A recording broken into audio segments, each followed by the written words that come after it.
And we are back with another very special and very exciting episode, one that I've been looking forward to, but not just because I don't have my normal co host here. Although maybe that is one reason why I've been looking forward to this. Just kidding, Caleb. Ha ha ha, it's a joke.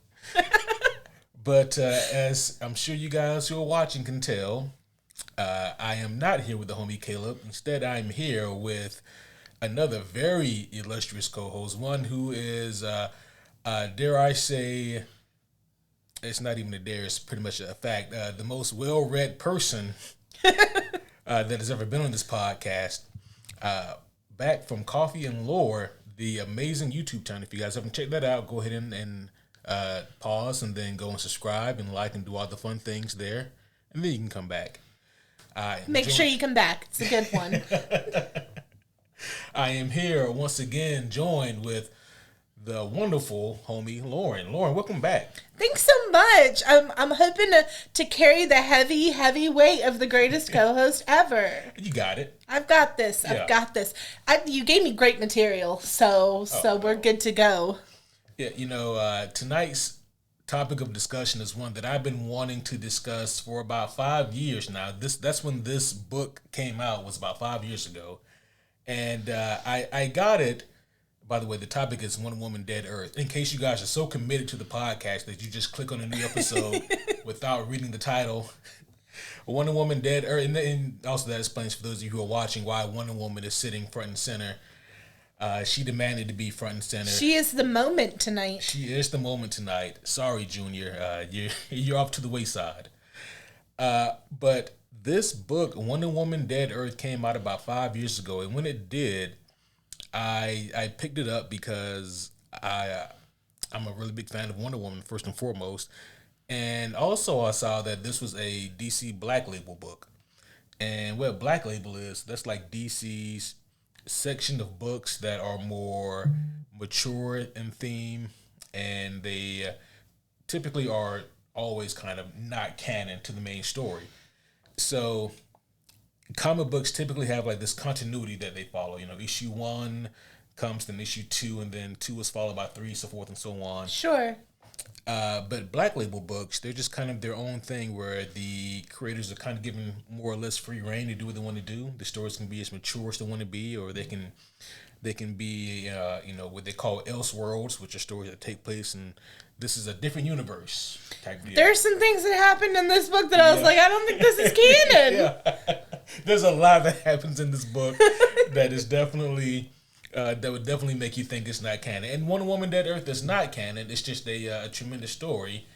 I would like if maybe at some point, some way, somehow, we could get more stories about maybe some of the other heroes who may or may not be around in this particular universe. Mm-hmm. Just because we know about the Trinity being Batman, Wonder Woman, and Superman. They're kind of discussed pretty thoroughly here. Mm-hmm. But the other heroes, we don't really know what happened with them. So, but with that being said, Loren, how have you been, first and foremost? I've been really, really good. A lot of stuff going on over at Coffee and Lore. We had the biggest release of the year that I've been waiting on. Oh, that's right. You told me something about this. A book called Alchemized by Sen Lin Yu. I'm on that hype train. I know it's everywhere, and it's not for everyone. I'm not going to sit here and say, go out there, purchase this book, and read this book. It is extremely dark. It is extremely, horror in parts. It is not a romance, because I've seen it being pushed as a romantasy. It is not a romantasy. It's a war story, and it covers both sides of this war, the bad and the good on both sides, and it was my most anticipated release of the year, and it came out maybe a week or so ago, the 23rd, I think it was, and I went to the midnight release of it. So it was a 1,100 page book. So it took me 3 or 4 days. It took me a little while to read it because, I wanted to totally appreciate it, and I will probably reread it. So anyways, I have 3 videos on my channel pretty much about this book. I went to the midnight release, I reviewed the book, and then I just ordered some custom artwork off Etsy that just came in for the book that is beautiful. So yeah, you can check that out on Coffee and Lore. That is awesome. Yeah. So this story, what's it called again? Alchemized by Sen Lin Yu. That name sounds familiar. She wrote a lot of fan fiction. I have talked about Manacled on this show before. Yes. She wrote Manacled. Okay. And Alchemized is the published version of Manacled. She had to rebuild the world, obviously, because Manacled is a Draco and Hermione fan fiction. So she had to rebuild the world. The Dark Lord's completely different. The wars between Allomancers and Necromancers. And the Allomancers are very, like, religious-based, and then, obviously, the Necromancers, they think, you know, once you take the soul from a human, it's no longer a human type of deal. And so it is intense. The Dark Lord that is over the Necromancers, who is the winner of this war, he can control people and make them do things. And so there's a lot of horror in it. Yeah, it's dark themed, but an incredible story about perseverance and, mostly about just perseverance. I mean, getting through whatever it is that you're put through. So, because the original source was fan fiction. Because it's based on fan fiction. She had to change all the names, rebuild the world, change all the magic system, everything. And she had to pull Manacled off of AO3, which that has something like 4 million reads or something like that. And so she pulled it off. Thankfully, they gave us a 2-month notice before they pulled it. So most everybody I know downloaded a PDF. Yep. My journey for next year is to get into bookbinding. Because the only ethical way to own a copy of Manacled in print is to do it yourself, so that nobody is making any money off of it. You can go to Etsy, and there are bound copies of Manacled for sale that are hundreds of dollars, like $200, $300, $400, because people do put a lot of work into these. But it's very unethical to purchase them, because Sen Lin Yu, the person whose blood, sweat, and tears went into this book, gets $0 from it. Yeah, that's a great point. Wow. So, the only way to own a physical copy of Manacled in, like, its form that she originally wrote it in before it became alchemized is to print it and bind it yourself. And there is hundreds and hundreds of YouTube videos on how to do this. It is just, you need tools and you need time and you need a very, like, analytical eye for the spacing on the pages. And then you have to, you know, fold them perfectly, sew them perfectly. I'm not super artistic, so you have to custom, like, get the artwork for the covers made. It's a lot, but that is my journey for next year. I want to bind my first book next year. That is a lot. You know, there are people within, like, the omnibus community who get their own omnis put together. So, for example, they'll take, like, a bunch of single-issue comic books or a bunch of trade paperbacks, you know, ones that are a little bit thicker than your single-issue books.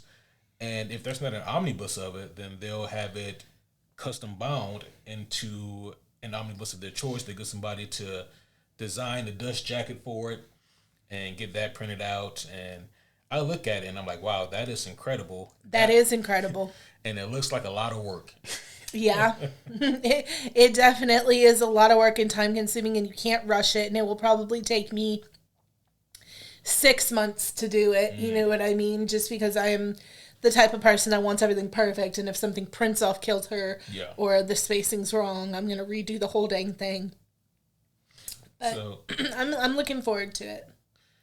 So let me ask you this. Yes, sir. In terms of your consumption of stories, if you had to choose, would you rather have a story that has some of the most compelling characters that you've ever read, but the story has a pretty mid plot, or would you rather read something that has just the most gripping and fascinating plot that you've ever seen before, but the characters are pretty standard, subpar?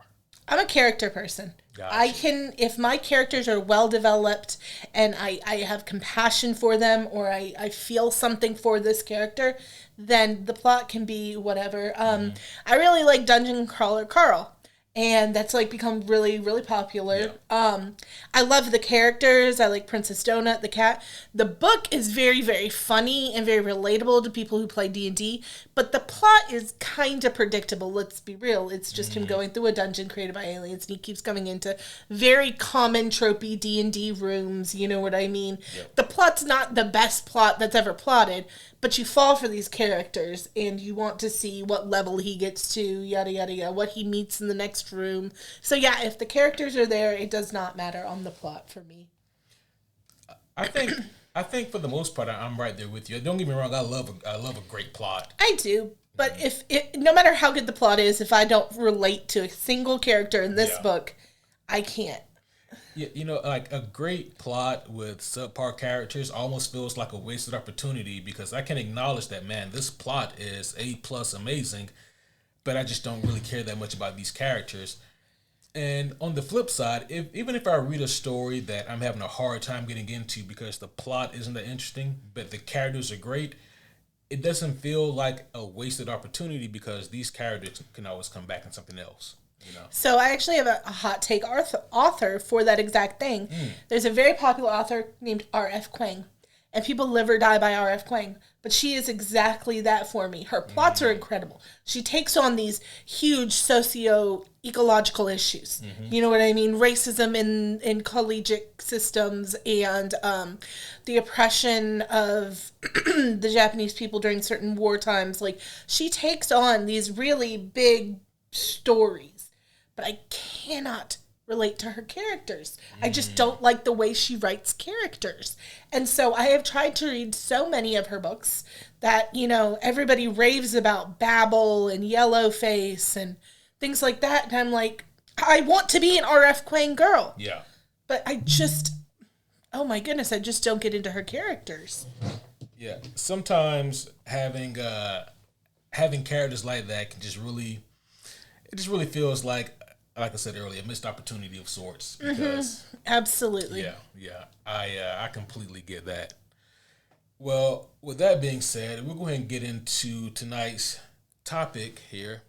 But first, proper introductions are in order, so homies one and all, welcome back to another very special or wonderful episode. You didn't give yourself a ba-dun-dun-dun. You know, I didn't.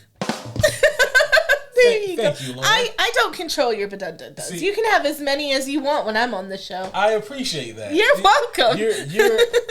You're already gaining a whole lot of traction in my book here. So this is excellent. Caleb, he gets all. Yes, he's like, you didn't deserve that one. You've had too many. I watched the show. Thank you for noticing that. Welcome back to another episode of the Superhero Homies podcast. My name is Quentin, and tonight I am here not with homie Caleb, but with someone who might be superior. We'll see.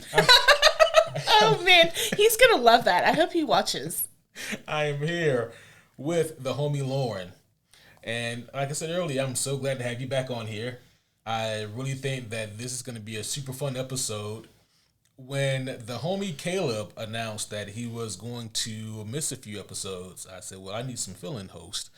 And Loren, I am so grateful and thankful to you that you were willing to step up. And not only were you willing to step up and be on the podcast, but you asked for a book to read. Absolutely. I love a book recommendation. Yeah. And so then I had to come up with a book that, A, hasn't been discussed on this podcast yet. B, one that I think you and the homies would find really cool to talk about. And so I had to really just figure out those two things. Oh, and also, of course, like, C, a story that doesn't require, like, a fucking comic book diploma to understand. Exactly. You don't have to know who every villain who ever existed was, and oh, he's back. Yeah, why are they making such a big deal about whoever? And so, honestly, though, it was a pretty easy decision. There were a few books that I really had in mind for this. One that I really thought about doing was Batman Year One. It's one of the most famous Batman stories of all time. It's considered one of the all-time great Batman stories. Very cool. I thought about that, and that's, for me, that's like a story that's like break in case of emergency type use, where it's like if I really need something to discuss, that story's always there. Yeah. You know. But then I was like, I discussed a few other Black Label stories before. Even though it's been a while, I could revisit them. One that I have not done that I think needs to be done is Wonder Woman Dead Earth. And when I handed you the book, you asked a question that I was afraid you were going to ask. And in case anyone else is wondering, I'm going to go ahead and clear this up here and now, okay? When I handed you the book, you looked at it and you said, "Are you giving me this because I'm a woman?" I was like, maybe he thinks I can't read boy books. Yeah, I get it though. Sometimes I do present like I'm 12, but that is not why. This is the perfect book. It was so good, and I truly appreciate that this is the book you recommended. Okay. Well, thank you for that. You're very welcome. I also said that doesn't look like Gal Gadot. In no way, shape, or form does this look like Gal Gadot. I like her. Yes. This is definitely a really unique rendition of Wonder Woman, and I dig it. I do too. Yeah, so Wonder Woman Dead Earth is both written and drawn by Daniel Warren Johnson. I did not know he drew it also. Yep. That is really dope. That's why there's not another name on there, Loren. Wow, that's awesome. Yeah, he kind of does like most of the heavy lifting here with this book. This is really his project. Yeah. And you can tell that there's a lot of love and craft that's been put into this book that he wrote here. So you kind of already answered this question, but I would love for you to give me a little bit more detail. What were your overall thoughts on this story? Yeah, I thought it was fantastic. I thought it talked about a lot of real world issues, things that are scarily possible. Mm-hmm. It dealt with a lot of, oh my gosh, just different things as far as the relationship between a superhero and humans, and it's a bit of a revenge story in certain parts. It's a bit of a, dealing with mother-daughter trauma in some parts. It covers a lot of things. I really, really, really enjoyed this book. Yeah, I thought you would. This book, I would say, would not be for people who have like a distaste for gore or body horror, because there is quite a bit of both those things in this book. I skimmed those images because I don't like gore at all. So if anybody's listening who knows me in real world, you're like, oh, what, Loren? Yeah, I mean, it wasn't so bad that it turned me off the book. Yeah. And I can read horror. Okay. I just don't like it on a movie where like they're picking someone's fingernails off and she's screaming I can't do gore in movies. Mm-hmm. But like 100% I was fine there. Yeah. I'm glad that was not enough to put you off the book. No. And yeah, I'm also glad that you really enjoyed this. This was one that as soon as I read it, I was blown away the first time I read Dead Earth, because this was just such a really unique and compelling story. And it kind of serves a couple of different masters in a way. Like, this book is great for people who just want like the hardcore metal, balls to the wall type superhero stories. But this book is also very much for people who like more introspective, character-driven books that you see a lot of growth and development along the way. Absolutely. No, absolutely. Like, the character work in it was really, really good, whether it's starting with the human group, mm-hmm. or whether it's even Wonder Woman herself or her mother. Like, the character work is really good. Yeah. And I think this is a 4-issue book, and in those 4 issues, there's a surprisingly high number of twists and cool reveals that happen along the way. I agree. There was some moments where I turned the next page and I was like, who? Yeah. She did what? Yeah. Yeah. So you're wondering what happened to Earth? How did Wonder Woman get here? Where is everyone? Where did these creatures come from? And the interesting thing is all of those questions are pretty much answered. Absolutely. Yeah, it's handled really well. There's no like trying to figure it out for yourself. The author gives you the answers. Yeah. What's also cool about an Elseworld book or a Black Label book, something like this, is like I mentioned earlier, the creator, Daniel, he's not entitled to strictly follow or adhere to any rules or continuity relating to Wonder Woman. So he was just kind of able to create his own playground here. And I love when comic book creators are able to do that because they're able to tell us a story exactly the way they want to without any confines. I always think about this, like if you're writing a Batman book and you have this really cool Two-Face story in mind that you really want to do, and then you get hired by DC and you have the opportunity now to write for Batman, and only to be told that, well, the writer before you has Two-Face locked up in Arkham, he can't come out, so you have to use somebody else. Like there's always going to be things like that. Yeah. That get in the way for a lot of mainstream comic books. So you have to figure So it out gives, I bet, Black Label a lot of like room to write a good story without having to be in so many confines as maybe some other comic book stuff. Yep. The downside is, if my memory serves correct, I think that TC actually ended their Black Label imprint. Oh, that sucks. It really sucks. And I think they did it because of the non-kid friendly image that a lot of those books put out there. But not everything has to be for everyone. Exactly. Just monitor what your kid is reading. Yeah. And that's kind of what the Black Label stamp was there for. Yeah, exactly. Yeah, hey, this isn't for... Or 16 and under or whatever. Yeah. Like, there's plenty of ways to do that. And so every once in a while now, you'll still get a book that may be a little risque, but, for maybe the past 4 or 5 years or so, they've really been trying to... Family friendly, the DC Comics? Yeah. I guess because now with, like, everything always comes back to, like, movie studios and Warner Brothers and them wanting to present things in, like, such a packageable manner, So... I think a fun example is there was a Wonder Woman movie that was coming out around the same time as this. Okay. And, I think that maybe this book is a prime example where like DC was maybe worried that, okay, well, what if kids go see this Wonder Woman movie and then they want to go read Wonder Woman and they Dead go Earth. And they go and they're like, oh my God, what is it? She just grabbed that dead Batman. Yeah. Is that Superman's spinal cord? Oh my God. Yeah. By the way, full spoilers ahead. Mm-hmm. Yeah, no, if you haven't read the book and you're gonna, come back after. Yeah, yes. But this book is so good, I promise you that even if you haven't read this, by the end of this episode, you will want to.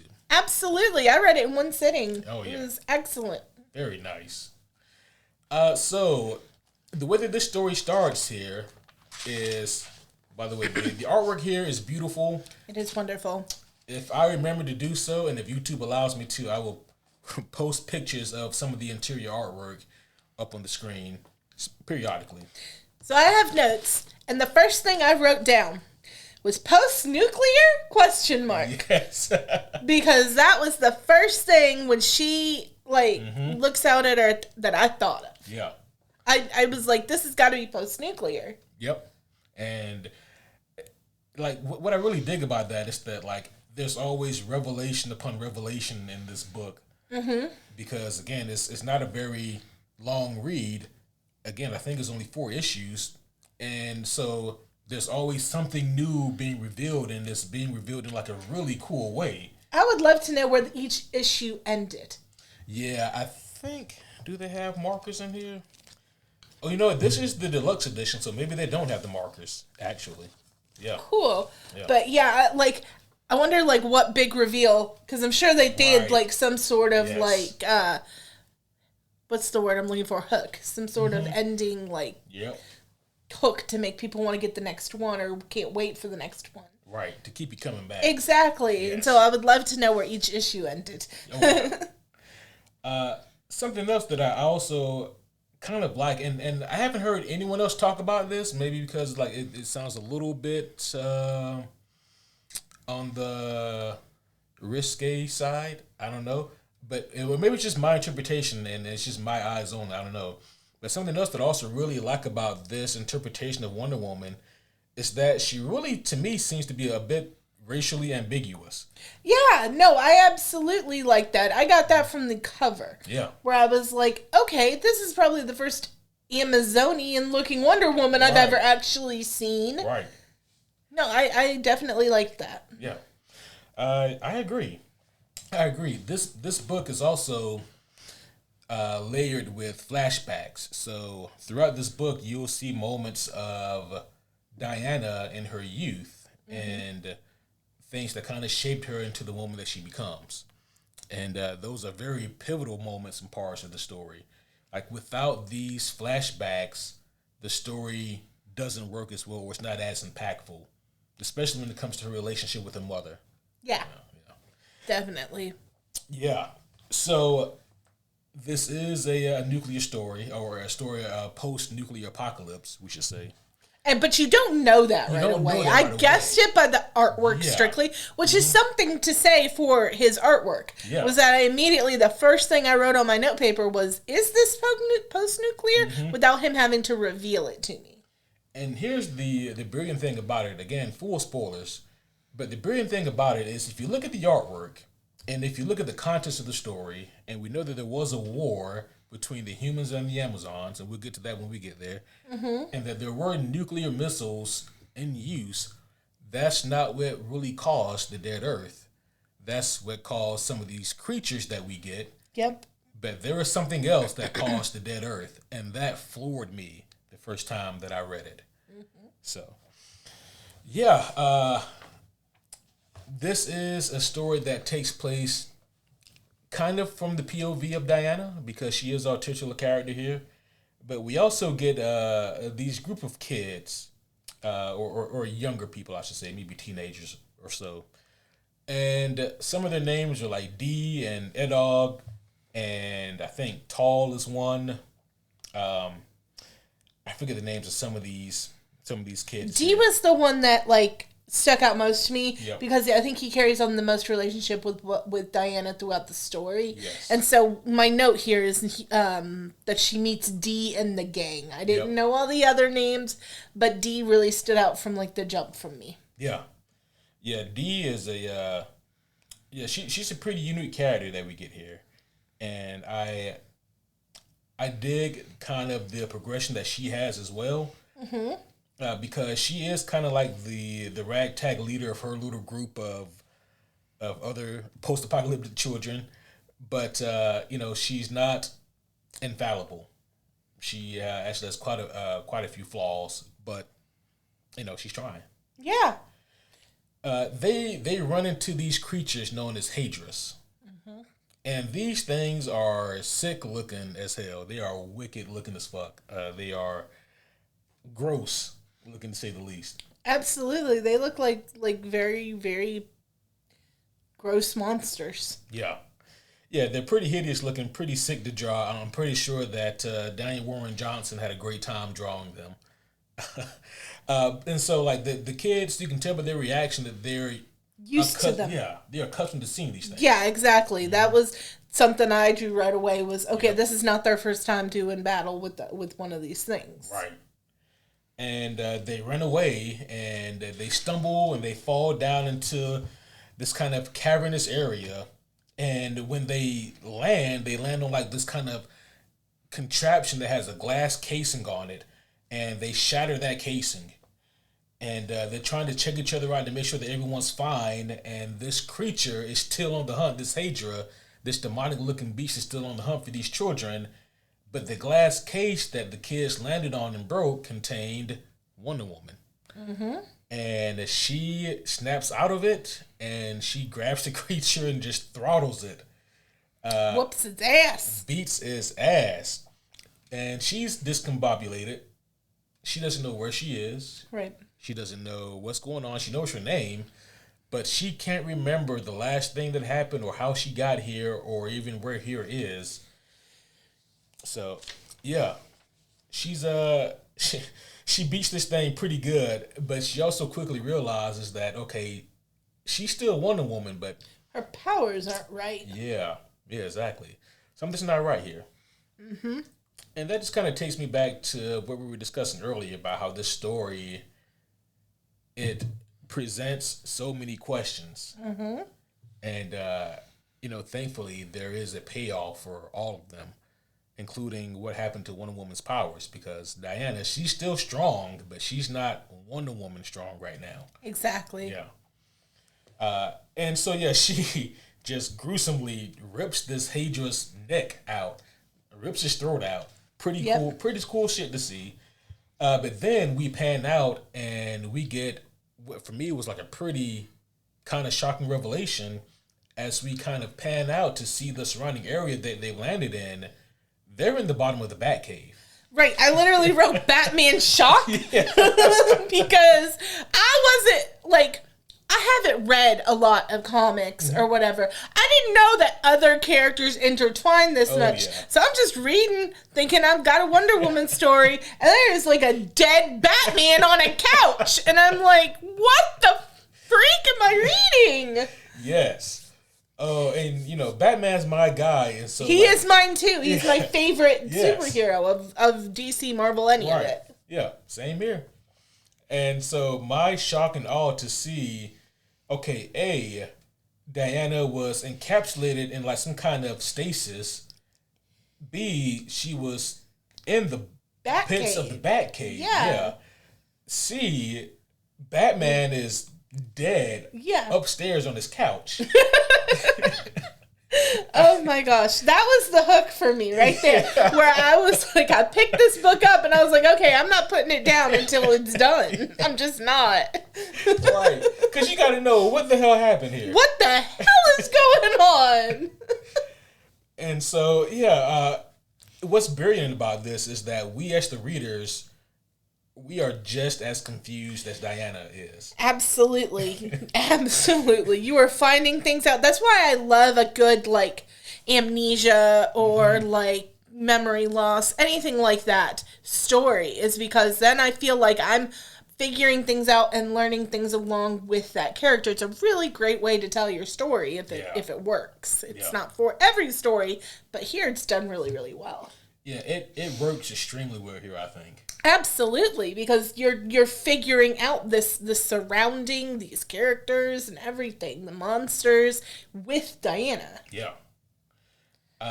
What'd you think of like the artwork in this book? I thought I liked it a lot. Hold on, I wrote down a word, grimdark. Yes. I wrote down grimdark because literally Alchemized is a grimdark book, and I finished that book and picked this up.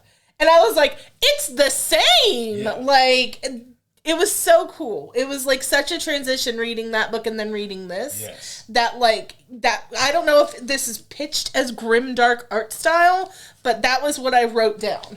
Oh, no, I think that definitely applies here. This is grimdark, metal-esque, just the hardcore type of shit, Absolutely. Yeah.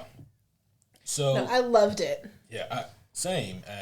I think that not every artist is suitable for every story, but, when you're both the writer and the artist, then you're literally drawing your own story. Exactly. You know what I mean? There's no disconnect between the story and the artwork because it's your story, you're writing it, you're telling it, you're drawing it. Exactly. It's very cohesive. Yeah. Diana, she sees a dead Batman sitting on the couch, still wearing the Batman outfit. And she's like, what in the hell happened here? What she does slayed me. Oh, yeah. Yeah. So, she looks out. So here's the other thing I guess we should also note is that, like, the not only the Bat Cave, but the Bat Mansion, the whole manor is in ruins. And so she's looking out and she sees what presumably most of Earth looks like. Yeah. Which is just a barren wasteland. And she is crying because Diana is supposed to be a protector of this world. Right. And what in the hell happened here? But what she does next, as you pointed out, is pretty incredible. It is. She starts taking Batman's gear off and putting it on. Yes. I wrote that and underlined it. She takes Bruce's utility belt off of his dead corpse. She goes into his armory where he's got kind of like his museum armory of sorts. And she takes like some weaponry from there and like a cloak and like tattered remains of her old outfit, and she puts it on, and she comes out with the badass look. You know, she does.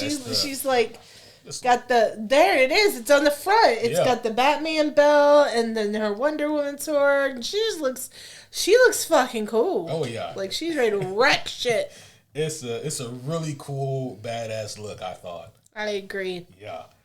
And so Dee and her gang, they agreed to take Diana back with them to their home, Camp New Hope, which what an ironic name for this camp. Yes. So the whole reason why Dee and her crew were out was because they were sent on like these little excursions to see if they can find things or people to bring back to their leader. What was his name? I forget what this guy. I, of course, did not write that man's name down. You know, that is fair because he's kind of an asshole. It'll come up in here. Yeah, but I also wrote "fuck humans" because they trained her. Oh yeah, yeah, and this is the thing. Also, like reading this book at this point, you're thinking that Dee is on the up and up. Yeah, but they being Dee also effectively set up Wonder Woman because they're thinking, or Wonder Woman's thinking that she's coming into Camp New Hope to see how she can help revitalize humanity, and they bring her there knowing that they need to present something to their ruler, and they present Wonder Woman, and so they trank her, and Wonder Woman she's rendered unconscious until she's not. She's still Wonder Woman. They also reveal old Gotham. Yeah. And I was like, I wrote that down because I was like, oh shit, this would be, I mean, the Batcave was right there. Right. But this is the first time they call it old Gotham. Right. Yeah. And, now that I think about it, that's got to be also the first time that they've stumbled onto the Batcave since this whole thing happened. Yeah. I guarantee you, Batman has some really cool shit down there. And the only thing they left with was Wonder Woman. Yeah. Don't get me wrong, like, that's probably the most useful thing, but I guarantee you he's got equipment that runs solar powered, or, he's got some cool shit for sure. Yeah, they definitely should go back and search that house. Yeah.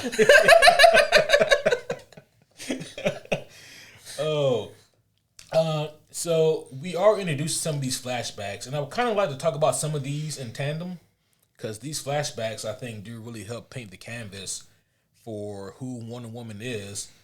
But most of these flashbacks is a young Diana with her mother, Hippolyta, or I'm trying to think about how the proper pronunciation of her name has always tripped me up. But Hippolyta is what I've called her. And that sounds right to me. Or Hippolyta, I guess you can call it. Yeah, that sounds good. Yeah.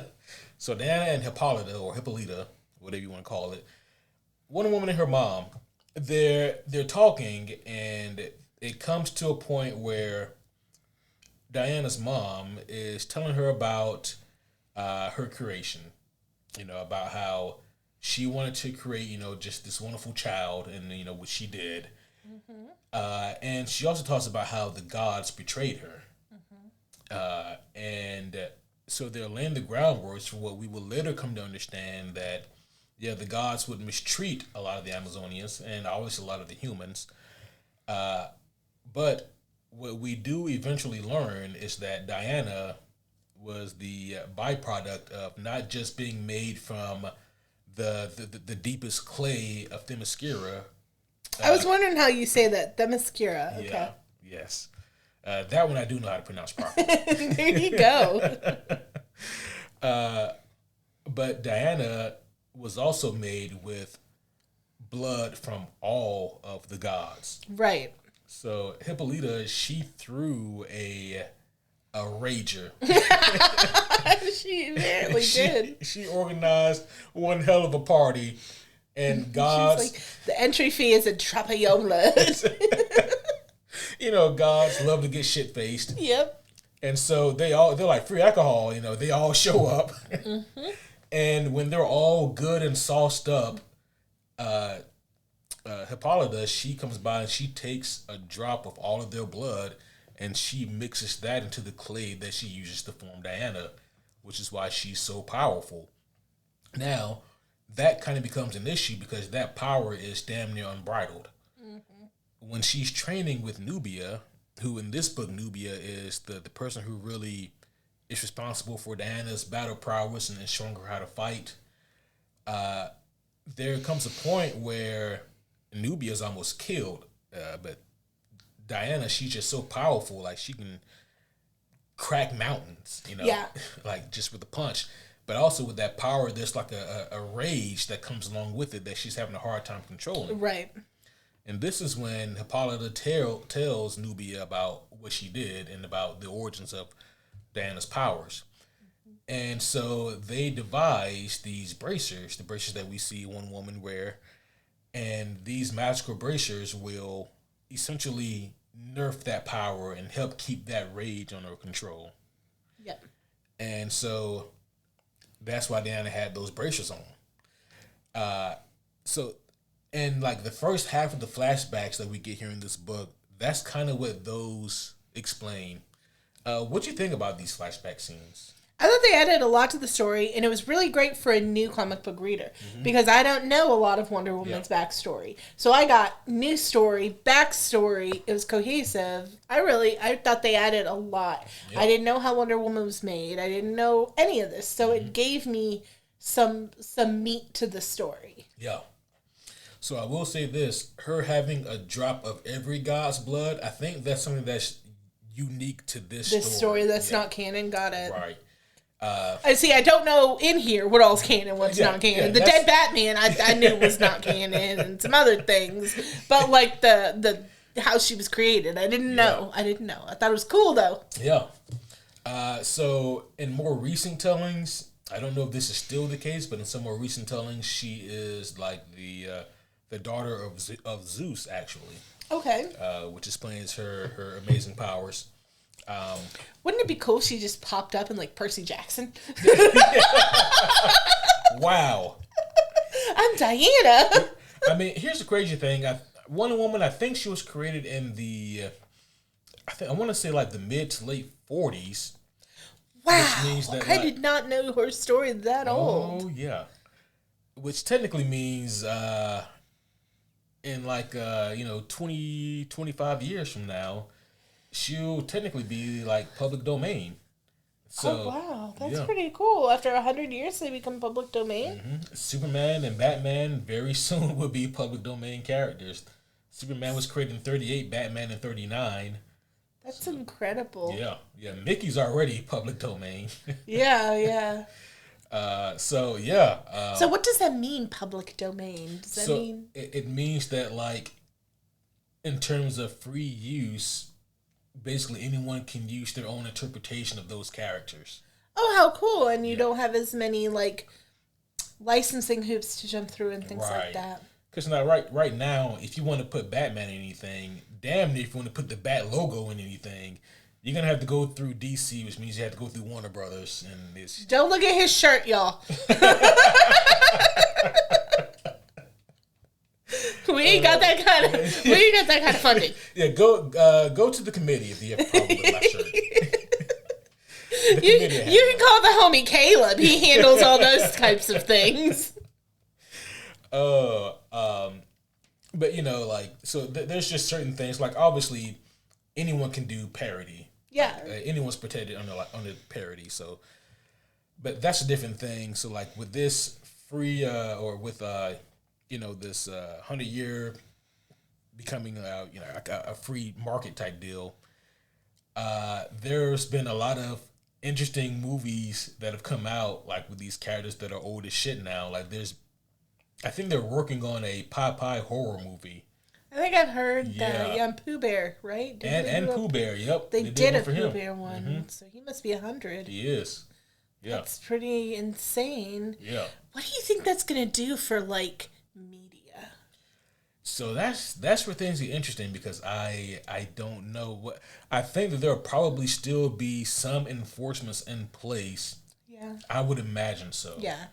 Like you So, can't like, be out there I making think, Batman porn or something. Yeah. Like, well, they already do that, so I'm on the wrong side of the internet. not that I know that.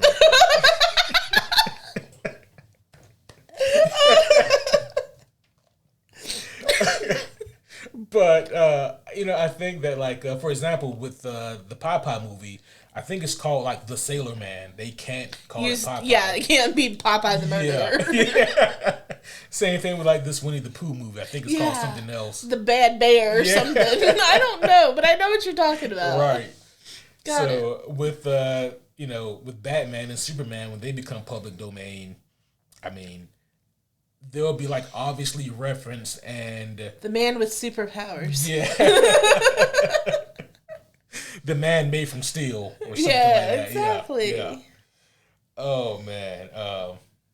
Well, that was our first rabbit hole here. That tonight. was. Yeah, I just wanted to know what that meant, public domain. It's a great question, and we're going to see a lot more of it here in the future. I know, because media that our printed media, like I think the first ones we have that like we still have really good sources for are like the late 1800s. We've already hit the 100-year mark but this like form of media became really popular between like what's the word I'm looking for? Not acceptable to everybody, but available to everybody. And around like the height in the like 30s and 40s, where like people could buy books. You know what I mean? It wasn't just the really wealthy or the schools or the church, because that's where printed media started. It was in the church. And so, yeah, we're going to have a lot of stuff coming up on 100 years, I imagine. Yeah, it's going to be... an interesting time. Yeah. That's exciting. Oh, for sure. Also mentioned one about like Captain America, because he would be like the first major Marvel character that would be public domain, because he was like 1940 or 41. Wow. Yeah, so. That's really cool that they've held their weight to that long. Right. Like Captain America to this day is still cool, and people still watch movies about him. You know what I mean? Yeah, he'll be called like Freedom Fighter. Yeah, exactly. They do that with art, like, because I buy a lot of artwork off of like Etsy and things like that, and they can't necessarily say Drago and Hermione. There's like tortured enemies to lovers is the name of the painting. You know what I mean? Right. But like one of them's got silver hair, one of them's got curly brown hair, and it's obvious. Coincidence. Yeah, exactly. But they can't get sued. So. So Diana, like we said, she got tranquilized when she was about to Théoden. That's his name. Théoden, yeah. I really love the line that she says to Théoden that I'll be no man's wife. And she's like coming out of her her comatose state. And he's like, I'm going to make her my wife. And she was like, I beg to fucking differ. Yes. I'll be no man's wife. Yeah. No one gave him the memo on who Diana is. It very much reminisced me to that Lord of the Rings scene with Éowyn, where she's like, I am no man. Right. It's really good. Yeah, I agree. I still think that's like a loophole and like that whole thing.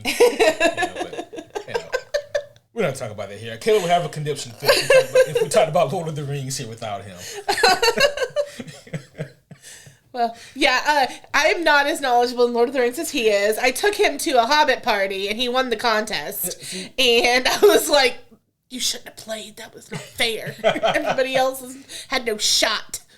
Oh, like a trivia? Yes, if they did a trivia thing, and Caleb won, obviously, the contest. That's not fair. He should. No, they didn't know. This was like his first time meeting these people. I brought him as my plus one. Yeah. Well, one of my plus ones. I brought plus 3. Is that bad? I was invited to a party and I brought plus 3, but it's fine. Hey, I mean, yeah. I roll deep.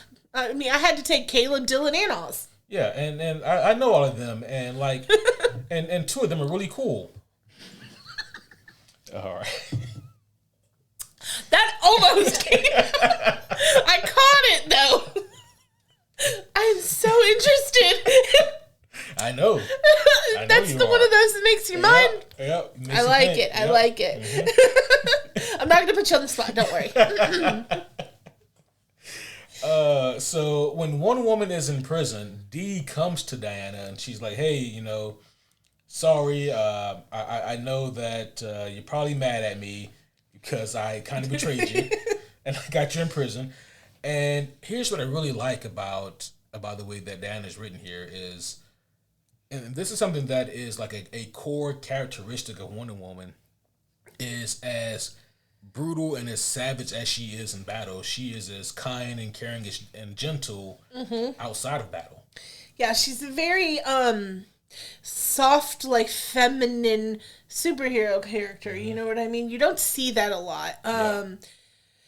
Like, I don't know, Batgirl has always been very like, or Catwoman, probably Catwoman more so. And I don't know if it's just the movies because I only know her from the movies. It's very like sexified and like I don't know if she's that way in the comics too. But she uses her sex appeal for sure. Yeah, for sure. But like Diana just comes across like very almost like motherly. Yeah. Like I just really liked her character. Yeah, and a lot of my favorite Wonder Woman stories, or stories that just feature Wonder Woman in them, that comes across. Like there's this one story that I really enjoy with this obscure character named Blue Beetle. Nice. Yeah. He's the Blue Beetle number 2 out of 3. But there's this whole conspiracy theory that he starts to discover, and no one believes him, and like they take him up to like the Justice League headquarters and all that, and and we get the story from his POV, so he's hanging out with like the big timers now. There's Batman and there's Superman, and he's like, man, Batman wouldn't even give me the time of day. He's like, I'll look into it whenever I get a chance. And Superman, he's trying to be earnest, but I can tell he doesn't really see what I'm talking about here. But he goes, Diana was the only one who would really hear me out. And that's just kind of who she is. She will listen to you, and even if she doesn't understand, she will help you the best she can. But she'll also kill you if she has no choice. Absolutely. We find out here she'll kill motherfucking anybody. Yeah. So we're going to kind of speed along here. So one of the first major battles we get here is Diana is forced to fight in like these fighting pits. And she ends up knowing the monster that she's fighting. Yes. Like she recognizes this monster. Yes. The monster is Cheetah, who the book, or the writer, I should say, Daniel Johnson, he never references her as Cheetah, and I think he does that on purpose. He simply calls her Barbara. Is Cheetah name. Like a famous villain or something from another comic? Yeah, okay. Cheetah's one of Wonder Woman's more commonly known villains. Okay. Yeah, he just calls her Barbara in this. Yeah. And because that's Cheetah's real name. Oh, okay. And that's definitely like Diana trying to appeal to Barbara's humanity, which has definitely been mutated. Yeah, and just stripping away in the story. We don't get specifics, but Barbara here, if you guys have never read or seen this, Barbara has been mutated damn near beyond recognition. Man, like beforehand. Okay, how do I put this about how Barbara looked? No judgment here, all right? But in most incarnations of Cheetah, not that I would, but I can understand the furry mentality. Okay, so they make her kind of hot. Yeah. Here, she's not. She's been gravely mutated. Yeah. I wouldn't look at that and say I want to tap that at all. No, she's scary. She's got like a monstrous mouth that goes halfway up the side of her face. It's metal and looks like it would hurt if you put something in it. Oh, yeah. She's got an arm that is also a cheetah. Yeah. Yep, that's a cheetah mouth. It's a cheetah mouth and head on her arm. Yeah, it's super metal. And, just so goddamn hardcore. So the fight takes place here, and Diana, she's holding back. She doesn't want to fight, but what choice does she have? Meanwhile, there is a whole group of Hydra that are coming towards the city. Yeah, exactly. And that's going to cause problems. But it's a lot of them. And at this point in the story, we still don't know where these Hadras come from, but they're just these mutated monsters that came from nowhere. So long story short, Diana, she goes and she leads the charge to fight these Hadras, and I mean, she does a great job, and she helps turn the tide of that battle. And by the end of it, the people are chanting her name. Mm-hmm. They're chanting for Diana, and Diana's like, "I will lead the people of New Hope to a better life, a better way of living." And I think it's Barbara who has this really great line that says, "The world of men are not worthy of your love." Yeah, that's actually, it's right here. Yep. The world of men are not worthy of your love. That is a great line that's dropped here.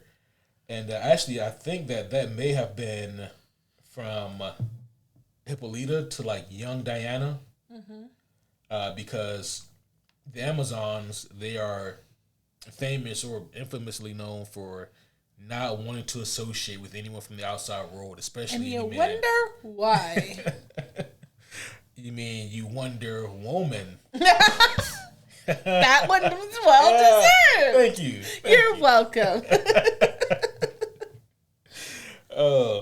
But just going back to Diana's compassion really quick, Barbara, she is still reeling. You can tell that like her anger and frustration is not at Wonder Woman. No.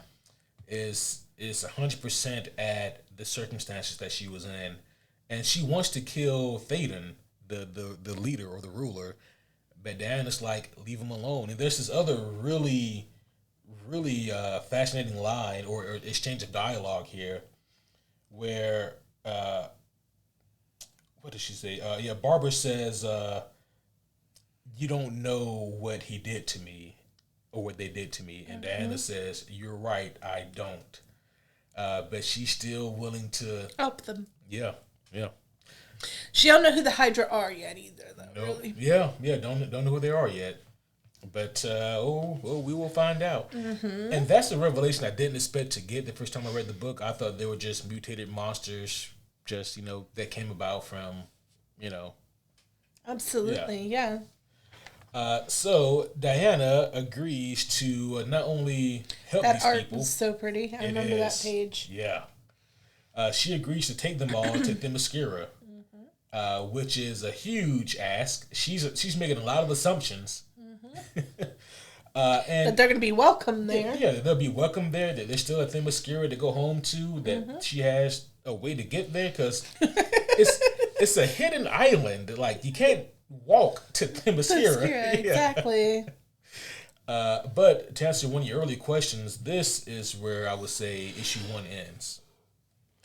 Makes sense. Yep. Yes, right. There's another flashback here. We technically already talked about this flashback. Her training with Nubia was a really good one. Yes. And her Diana not being able and I think this is the first time they actually call it by name, the Themyscira, because this is where I wrote down the Themyscira reveal flashbacks. Yep. Pretty cool island. I wouldn't be welcome there, but it'd be pretty cool. No, because you're a man. It would be pretty cool to. I feel like my daughter would do work on the Themyscira. Oh yeah, she'd love it there, right? She would love it. Yeah. All they do is but they do a lot of training and fighting there. Exactly. Yeah. So Diana, she by the way, she does keep Thaden alive, and he eventually does tell Diana where she can get some supplies from, like some vehicles and whatnot to help with the travel. And so they begin to trek. And they are walking in the direction of Themyscira. Now, that is... in that direction. Yeah. So we know they're in Gotham. Mm-hmm. Because they're not that far from the Batcave. Yeah. And they called it Old Gotham. And they called it Old Gotham. So they've got to be walking from wherever Gotham is in the United States to the nearest coast. So I didn't know me not being a comic book person, don't know Themyscira is an obscure island. Yes. I'm like, I guess I can just fucking walk there. But now I'm like, that is odd. Yeah. Thankfully, like in the book, they don't just walk there. They do a lot of walking, but eventually they do have to like take boats and whatnot. Mm-hmm. they do encounter this enormous Hydra. Okay, I wrote down sandworm because That's it what looked like a sandworm. Like Yeah. I was like, "Am I reading Dune now?" Right.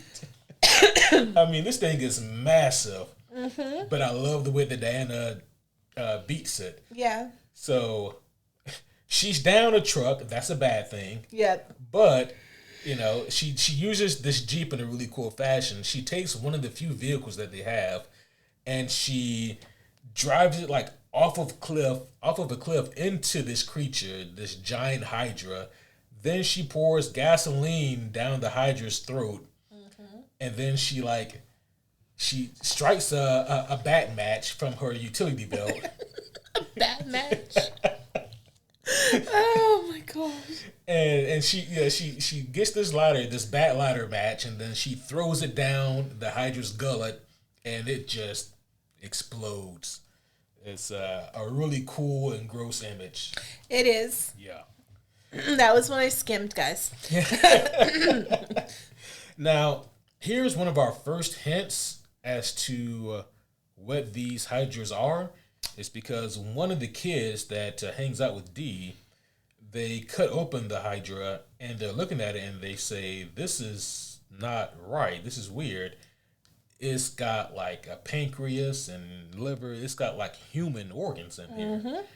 And we don't really get anything else for a while. They're just like, "Oh, well, that's weird. It's dead. Oh, well." Yeah, good thing we killed that shit. Yeah. Did you have any thoughts about what the Hydras were once you got to this part? So I did because of the Barbara reveal. So when I knew that she knew Barbara, Yeah. I was like, I wonder if all of these monsters are people she knows or something. You know what I mean? Like, did she just kill her auntie and doesn't know it?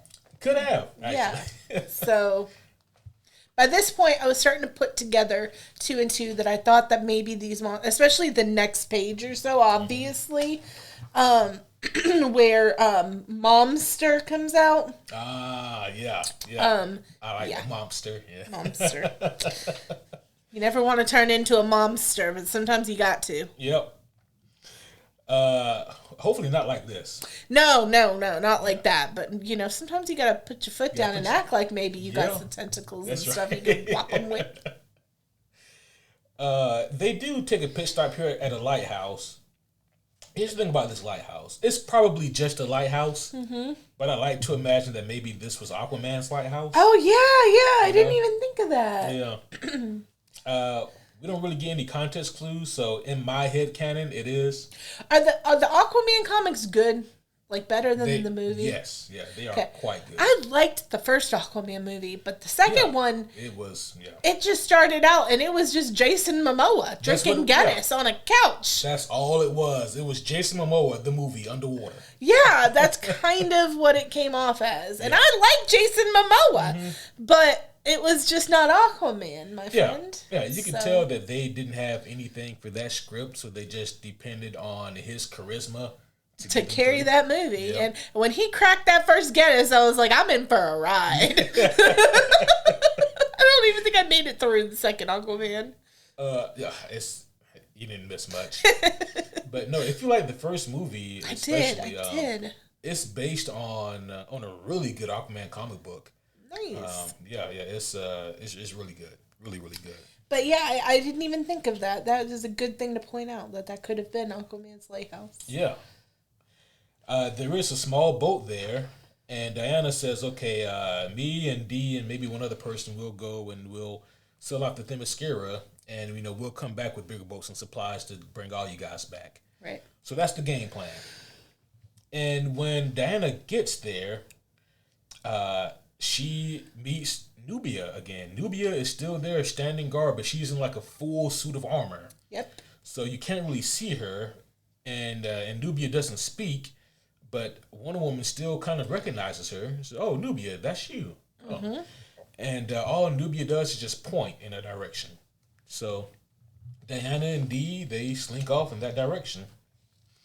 And she goes down into like this cavernous area, and there in the shadows, she sees her mother, Hippolyta. And Diana, she runs up, gives her a great big hug. Mother, I missed you. What's happened? And then Diana's like, "Oh, I miss you so much." And oh my God, what the fuck happened to you? Yes, because she is a monster.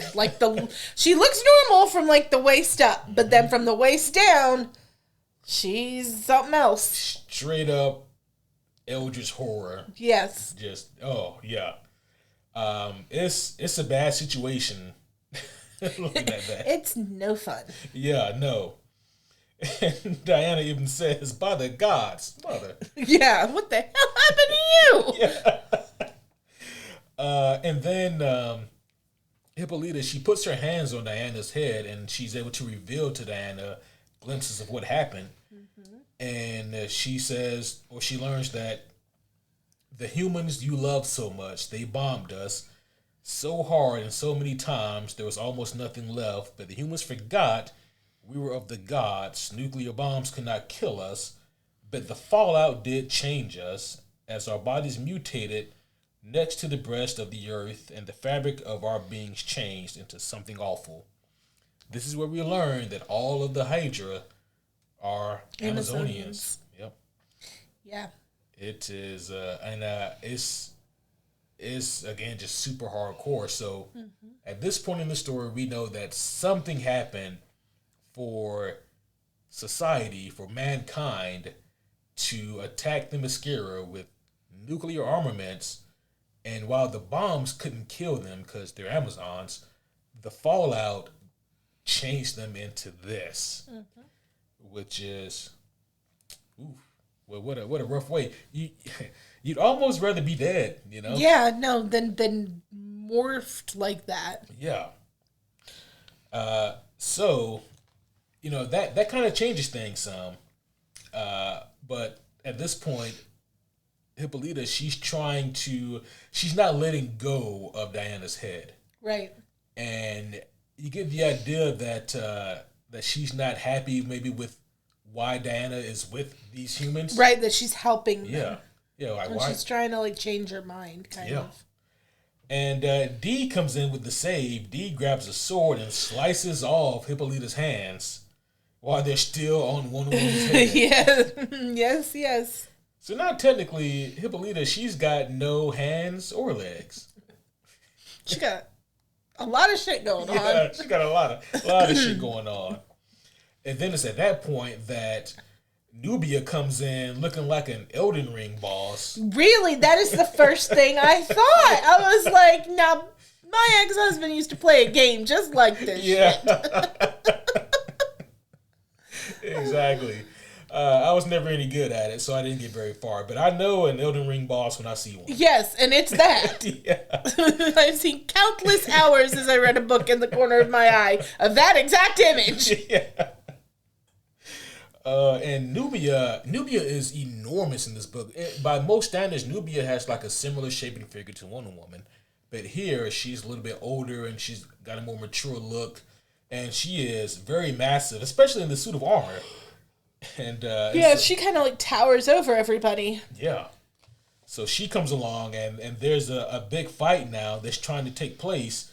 But Wonder Woman, she's still out of it from like the vision mind control thing that she just experienced. Yeah. And so now they're having a hard time trying to get out of here.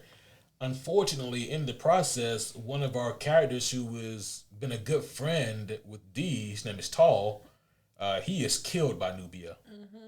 I mean, viciously ran through with a sword. So he is... That's not going to help Hydra-human relations. No, probably not. Probably not.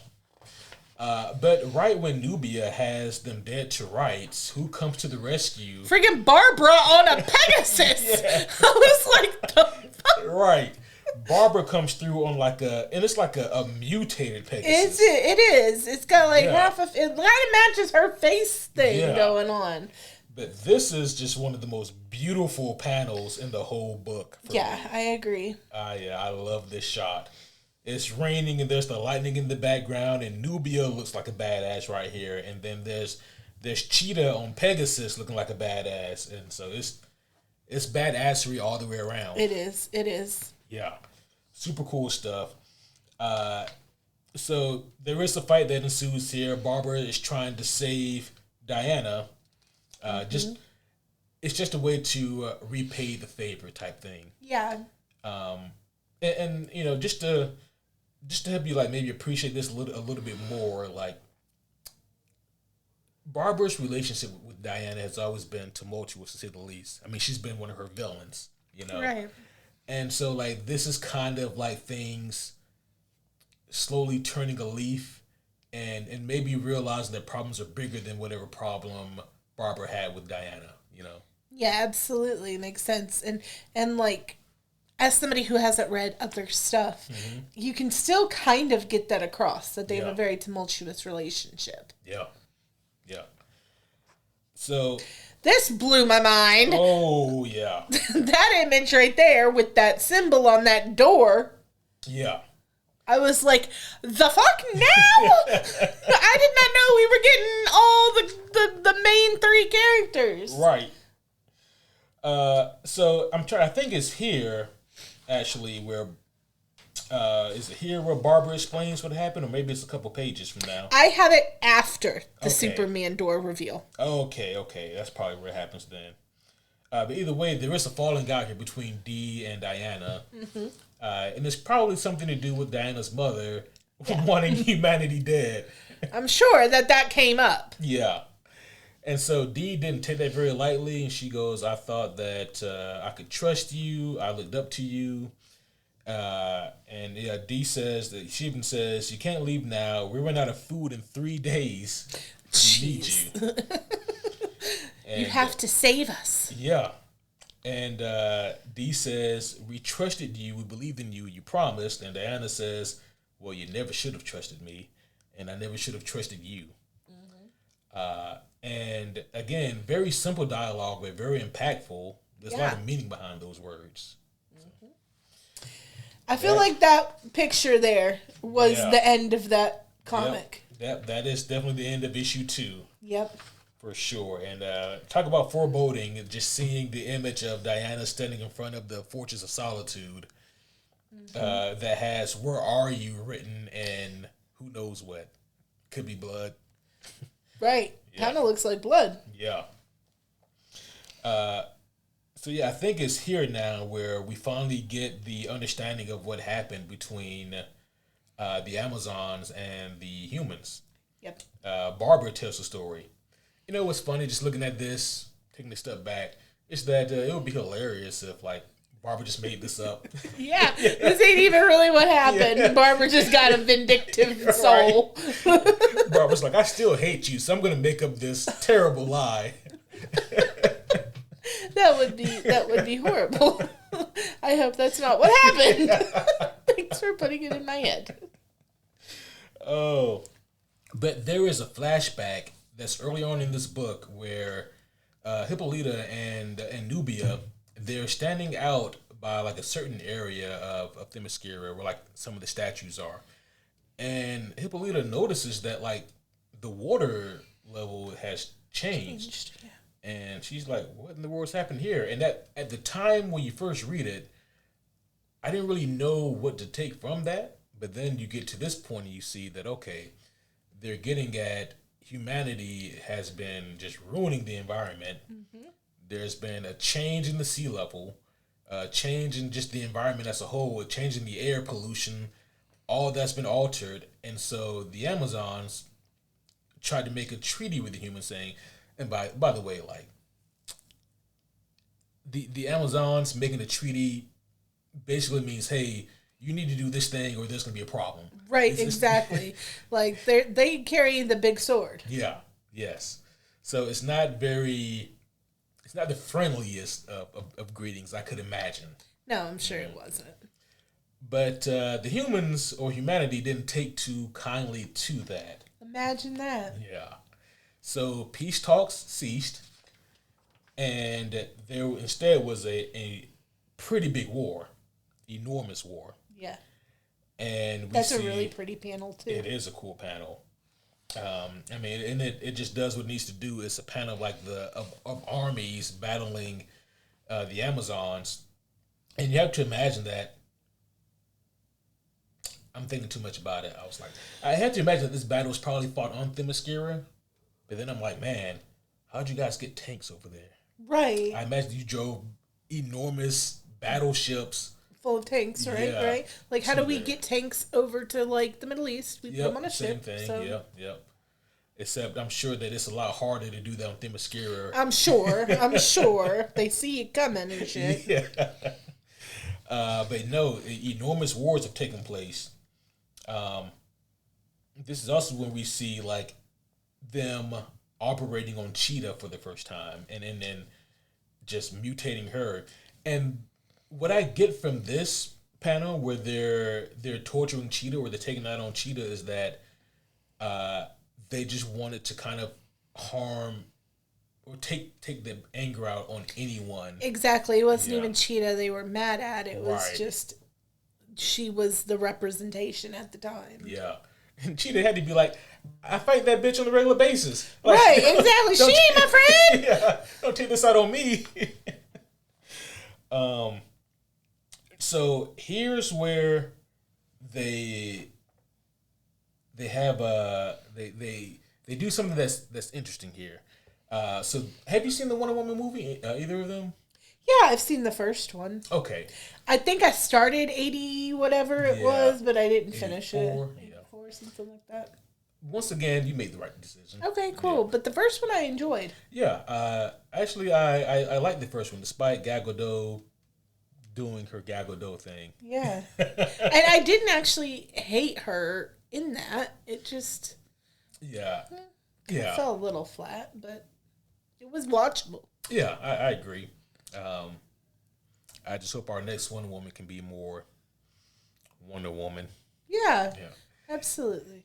Only reason I bring that up is because Chris Pine, he played a character called Steve Trevor. Okay. Yeah, he's like the, kind of her boo thing in that movie. Yeah, I was going to say he's like a romantic interest, if you would.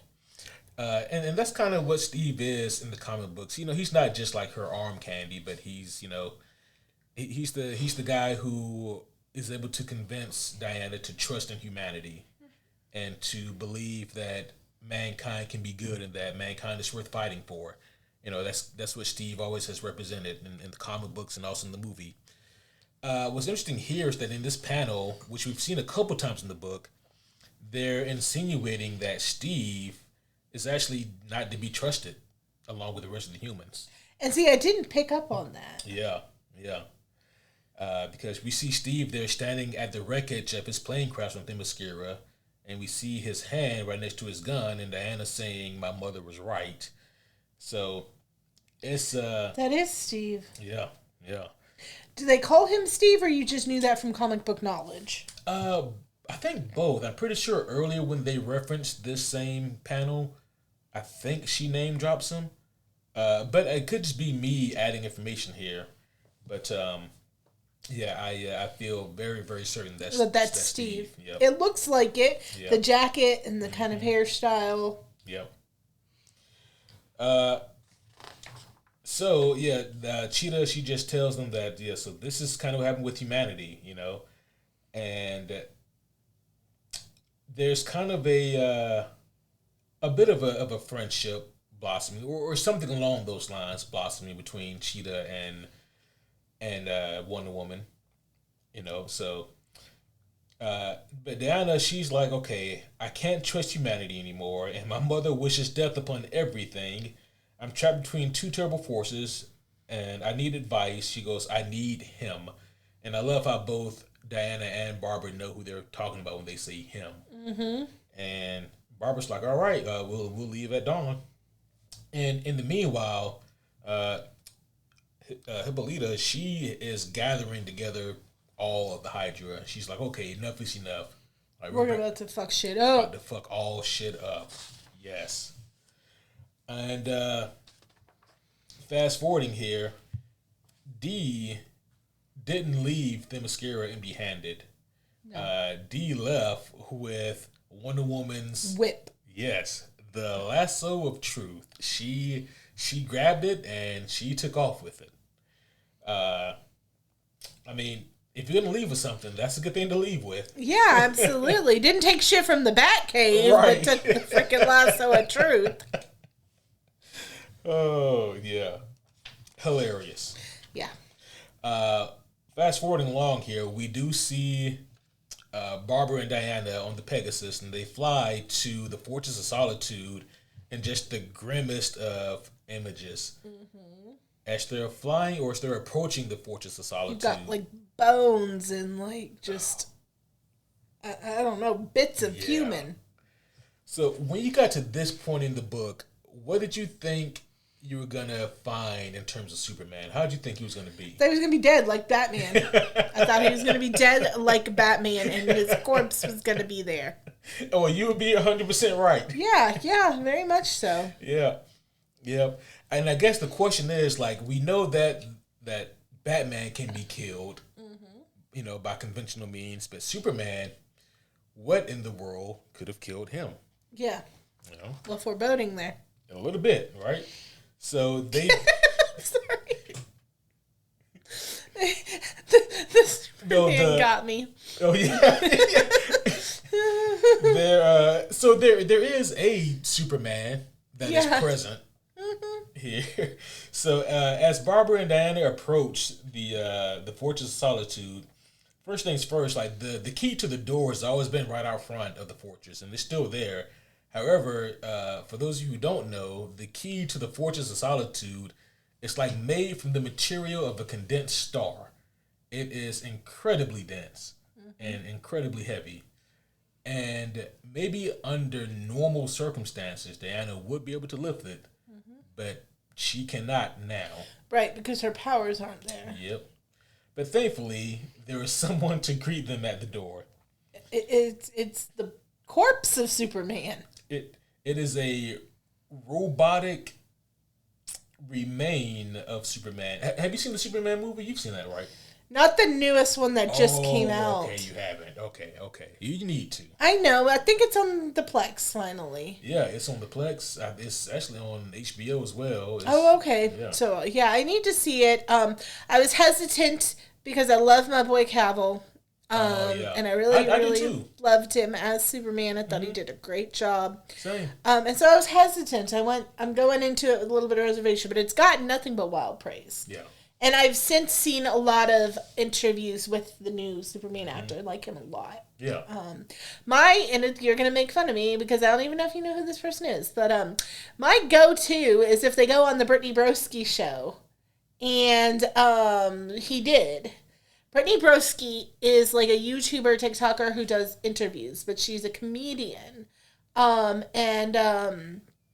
You should look up some of her interviews with some big name actors. Diego Luna went on it after Andor, and I enjoy her interview style. Yeah, and she asks really good questions. She's kind of like a Hot Ones kind of interviewer. Oh, okay. And that she asks the questions people want the answers to. So let me ask you this. You walk into a room, maybe no bigger than this, and you see Diego Luna, and then you see Hayden Christensen, and then you see Henry Cavill. Dear God. Which hand am I grabbing? Yeah. What's your response here to seeing these three friendly faces? Friendly faces that have graced many a dream of Loren's. Hayden's my 01. That's been my dude since I hit puberty. Like, there's just something about your first that you just can't let go of. And honestly, he hasn't even aged as well as, like, say, Diego. Because Diego came very soon after. The first time I saw Diego Luna was in Dirty Dancing Havana Nights. And that changed my life. Okay? I had never, like, been into his Latin men until this movie. And all of a sudden, and then I watched the Spanish movie he did with Gael Garcia Bernal. I think that's his name. Is that his name? Could be. Okay. Called, I can't remember it. But basically, they're two best friends who get into a threesome with one chick. And it's like this Spanish movie. It's all in Spanish. But I had wanted to see more of him. So I found this movie on, like, Line or something. And, buddy, I was changed forever. Okay? So Hayden and Diego came, like, around the same time. Now, Henry was a later time in my life. Gotcha. However, like, I appreciated Henry more because he was into all the same shit I was into off screen. Right. So, yeah. But Hayden's the like OG. That's like, also gonna be your A1. Yes, my A1, my ride or die, Hayden. Gotcha. I don't know what I would do if I ever met that man in like a con environment. Y'all would just. I cried when I met an author that's not even my favorite author. So I would love to see you meet Hayden Christensen. We have to make that happen someday. I think I would have to be drugged. We'll see how Oz does at MomoCon. And we'll see like how we handle that kind of situation. You know what I mean? What kind of prescriptions we need to have on hand. Because Oz is gonna meet Matt Mercer. That's right. At MomoCon. Yeah. And so we can try out some things, see what works, what doesn't work, to sedate people. So we'll be prepared. Yeah, Oz is going to look like a goddamn fool when that happens. I'm going to bring my dog's Trazodone. Just in case we need to slip it in a peanut butter cookie. Yeah, and just feed it to him. He'll eat it. Oh. Anywho. That was our second. That's right. So they are met with like this robot Superman. Oh, yeah, that's right. I mentioned the Superman movie. And I hadn't seen it yet. Yeah. The only reason is because Superman, in both the movie and in a lot of the comic books, he has like these robot assistants. Okay. Who tend to the Fortress of Solitude, and this robot here is essentially one of them, except he also has a Superman costume on. He does. Yeah, and so he has. So I did not get that the first read through, not having all of that information. I thought that was like a corpse of Superman. Well, he does claim to have like some parts of Superman, but he's really, I think, referring to like from what he could download. Right. He has like those essences of Superman, but physically, Superman, his body is sitting up there on the throne. Yeah. There. Yeah, right there. Yeah, that is Superman's body, and. So at this point now, as this robotic assistant in the Fortress of Solitude, he ushers in Barbara and Diana and shows them where Superman is, and Superman is sitting up on like his throne chair, and he still has his Superman outfit on, but his chest is caved in. And you're like, what the heck could do that to Superman? Did you have any thoughts at this point? I definitely was standing 10 toes down. I had to have been nuclear of some kind. Because I'm like, there's only so many things that would fucking do this to superheroes. Right. Like the most toxic Fallout type shit. Yeah. Yeah, and then to wipe out Superman, it had to be pretty intense. Yeah. I really wasn't sure. Yeah. And so Diana, she's freaking out again because Clark is dead. This is also a pretty big deal because in DC Comics, DC has something that, dare I say, Marvel doesn't even have. They have what they call a Trinity. Yeah. And the Trinity is like the big three. Mm-hmm. And the big three have always been Batman, Superman, and Wonder Woman. Yeah, and now Wonder Woman's the only one left. She's the only one left. What would you call Marvel's big three? Would you say like Spider-Man? That's a great question. It's tricky because like with DC, those are the big three because of who they are and what they represent, but also they do a lot of work together. And so for Marvel's equivalent, that is Iron Man, Spider-Man, and maybe Captain America. Maybe like Captain America, Thor, and Hulk. Yeah, like from the early Avengers, I could see that for sure. Yeah, it's tricky, and I'm surprised that Marvel hasn't fully developed their own kind leaned into that. Yeah, synergistic type thing like that. Yeah. Yeah, because that's my one thing with the Avengers. Like, at a certain point, yeah, it was super cool to see them all gang up. There were so many of them. Oh yeah. That, like, I would, like, as a casual viewer, forget sometimes who certain people were. Yeah. You know, especially in Endgame. Oh, when they're all there. Yeah, exactly. And I'm like, wait, who is this bitch again? Oh, she's on the good side. Okay. Yeah. Yeah. That was a lot. But, like, even as a casual viewer, I know who Batman, Superman, and Wonder Woman are. Yeah. So it's more, like, appealing to the masses, I feel like, to keep it simplified. Yeah. And I would agree with that. And I feel like you could also say for Marvel, maybe, like, Spider-Man, Wolverine, and... Forget, Wolverine is a freaking Marvel. Yes, he is. Yeah, because he does the movie with Deadpool. Yep. Yeah, I don't know why, because X-Men is... They're mutants, they're Marvel. They're Marvel. Yep. Hey. I think the movies might have thrown you off because... They had a DC vibe to them, the X-Men movies, my thoughts. Well, that and they were made by a different company than the Avenger movies. Got it. And it wasn't until I think 2018 or 2017 when Disney bought out Fox, and when they bought Fox, they got the entire X-Men catalog as well. So all the movie rights that Fox had to the X-Men or Fantastic Four reverted back to Disney, and so now Disney finally has, for the most part, access to all of their characters for live action. Makes sense. Okay. Yeah. I have seen bits and pieces of Fantastic Four movies, but I'm not going to lie to you. Those aren't my favorite guys. So they're not anyone's favorite movie. Have you seen the new one? No, I saw it. It was on Plex the other day, and I almost clicked on it, but I ended up watching the first 3 or 4 episodes of Ted Lasso. I heard that Ted Lasso was pretty good, though. I enjoyed the beginning of it. Like, it's fun. It's warm-hearted. Yeah. You've got to be in the mood to watch it. You know what I mean? You want to put it on when you're needing maybe like a pick-me-up or like a good chuckle, but I wouldn't put it on if I'm wanting to get into something like intense and like can't wait to see what happens next type of thing. Yeah, I'm like that with Fargo. I need to restart that for the 4th time. You know, I couldn't get into that one. No? No, it was, I don't know, something about it just wasn't for me, but I also have a lot of hot takes on things that aren't for me, because infamously I don't like Breaking Bad. Breaking Bad. Yep, and I choose to ignore that. I know, it's like my one opinion that you, all the other homies, just want to change my mind on. Yeah. It's okay to be wrong sometimes. It is. It's okay. Everybody's wrong sometimes. It's okay. So we get a flashback here to what happened with Superman. And Superman is actually trying to break up the fighting here because he doesn't want to hurt any of the Amazonians, but he doesn't want to hurt the humans either.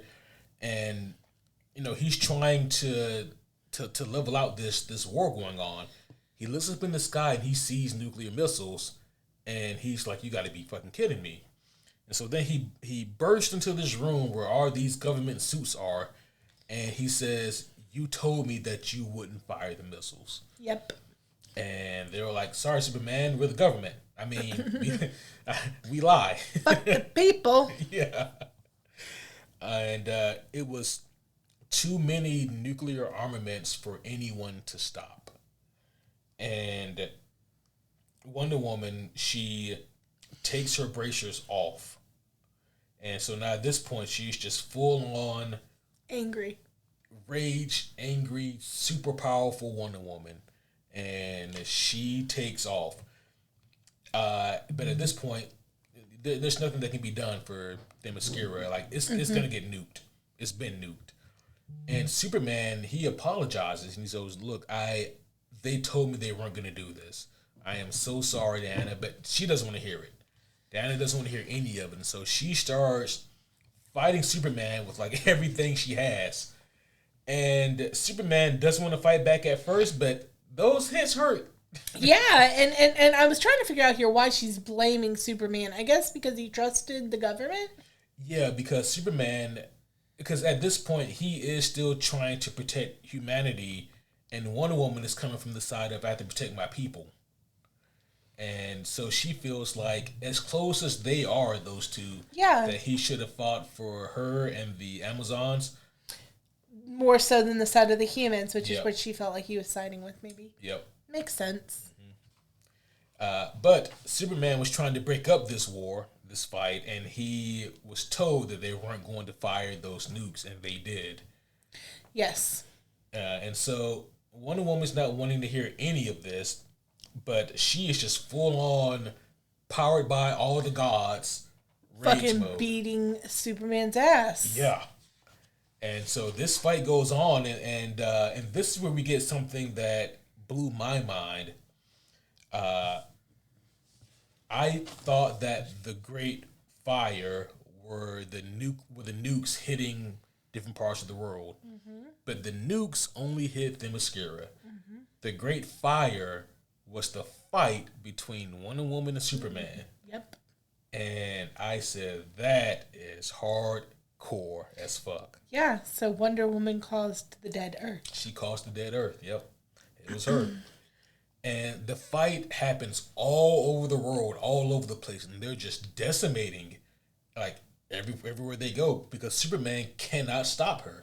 Nope. And she's letting her anger get the best of her because she took her bracers off. Yeah, and the fight eventually ends up in the Fortress of Solitude, and it's in there that she smashes a container that contains kryptonite, and she breaks the kryptonite shards into her hands, so that when she punches Clark, he's getting hit with not only her force, but with kryptonite. Awful, awful stuff. It is. And she punches him until she caves his chest in. And she kills him. Yep. He dies right there on that throne. And then she's like, oh, what have I done? Yep. Yep. What you think about this happening here? I thought it was a huge, reveal. Like I said, I thought it was the nuclear war that caused the dead Earth. That's what I freaking thought. I was convinced of it. It was the first thought I had in this book. So to find out that it was all caused by Wonder Woman and her anger was really mind-blowing. Yeah. Me too. That was a tremendous twist and a heartbreaking twist. Yeah, exactly. It really, really breaks your heart because you know Wonder Woman's character. We've already talked about the kind of compassion she has. Yeah. So this must weigh on her heavily when she realizes what's happened. Absolutely.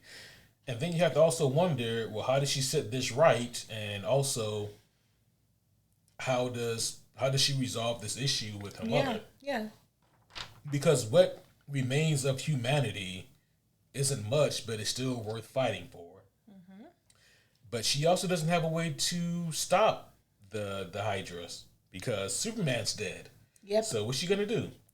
Well, thankfully, at this point, Dee does show up.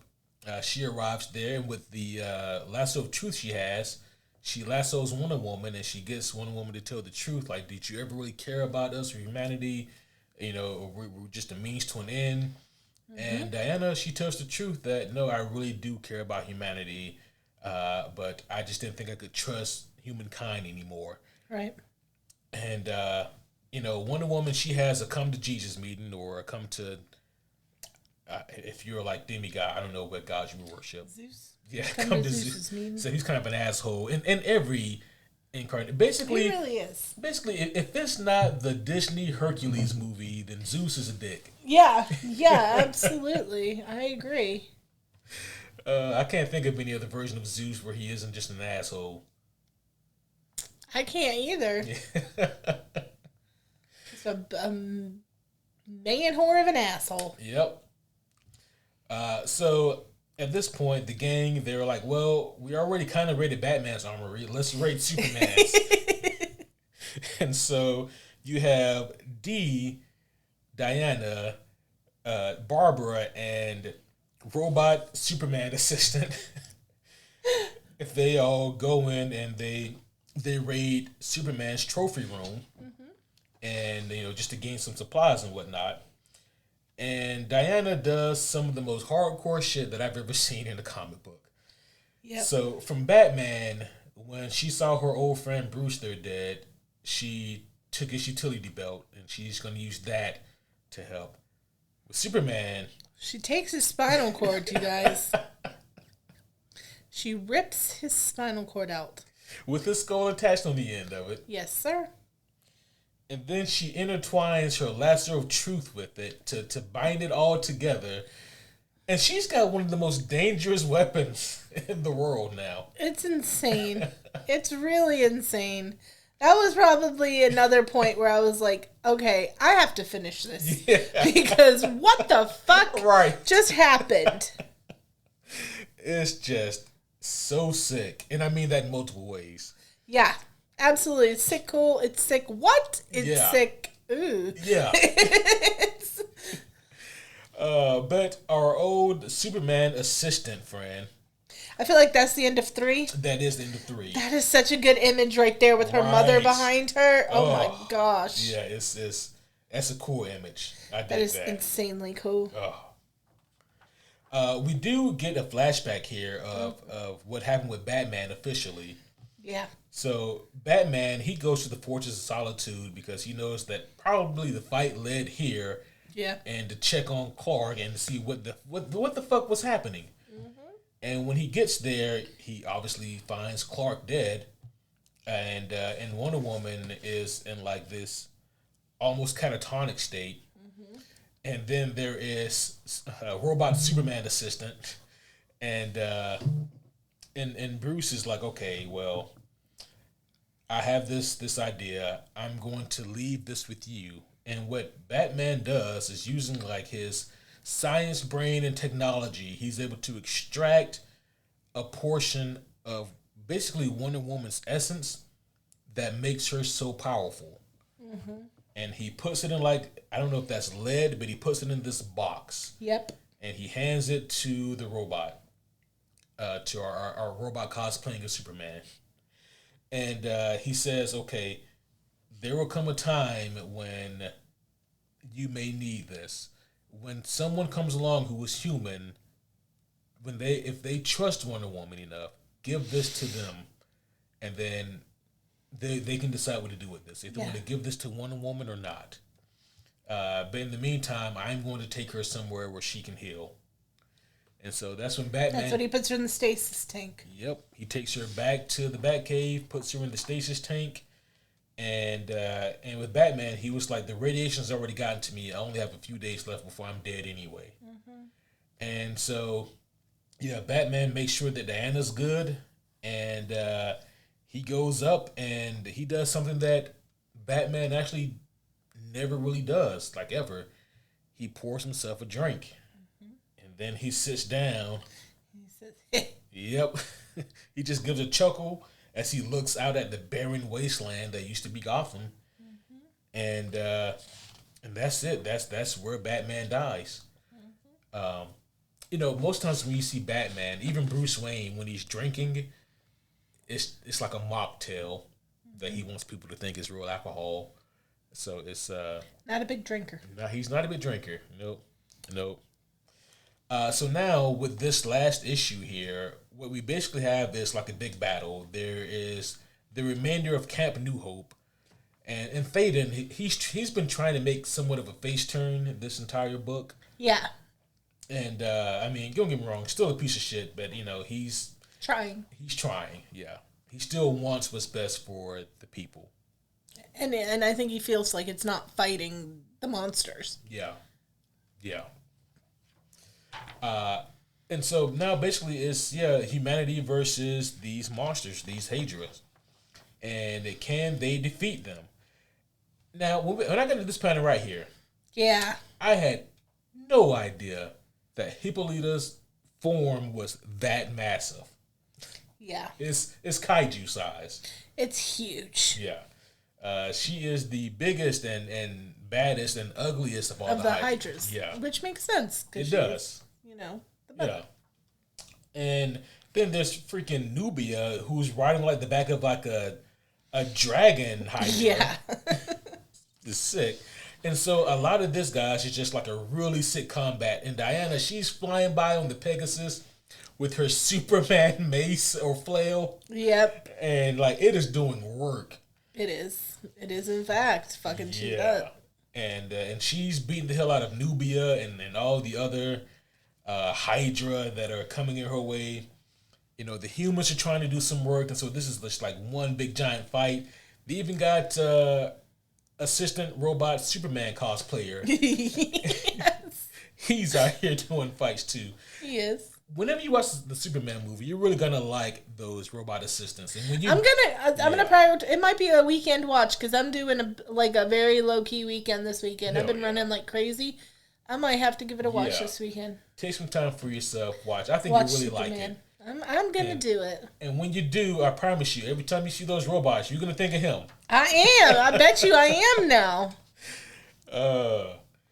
Unfortunately, he gets chomped on by the mouth part of the body of Hippolyta's Hydra body. Yeah. So he doesn't make it, unfortunately. No, sad robot Superman. Yep.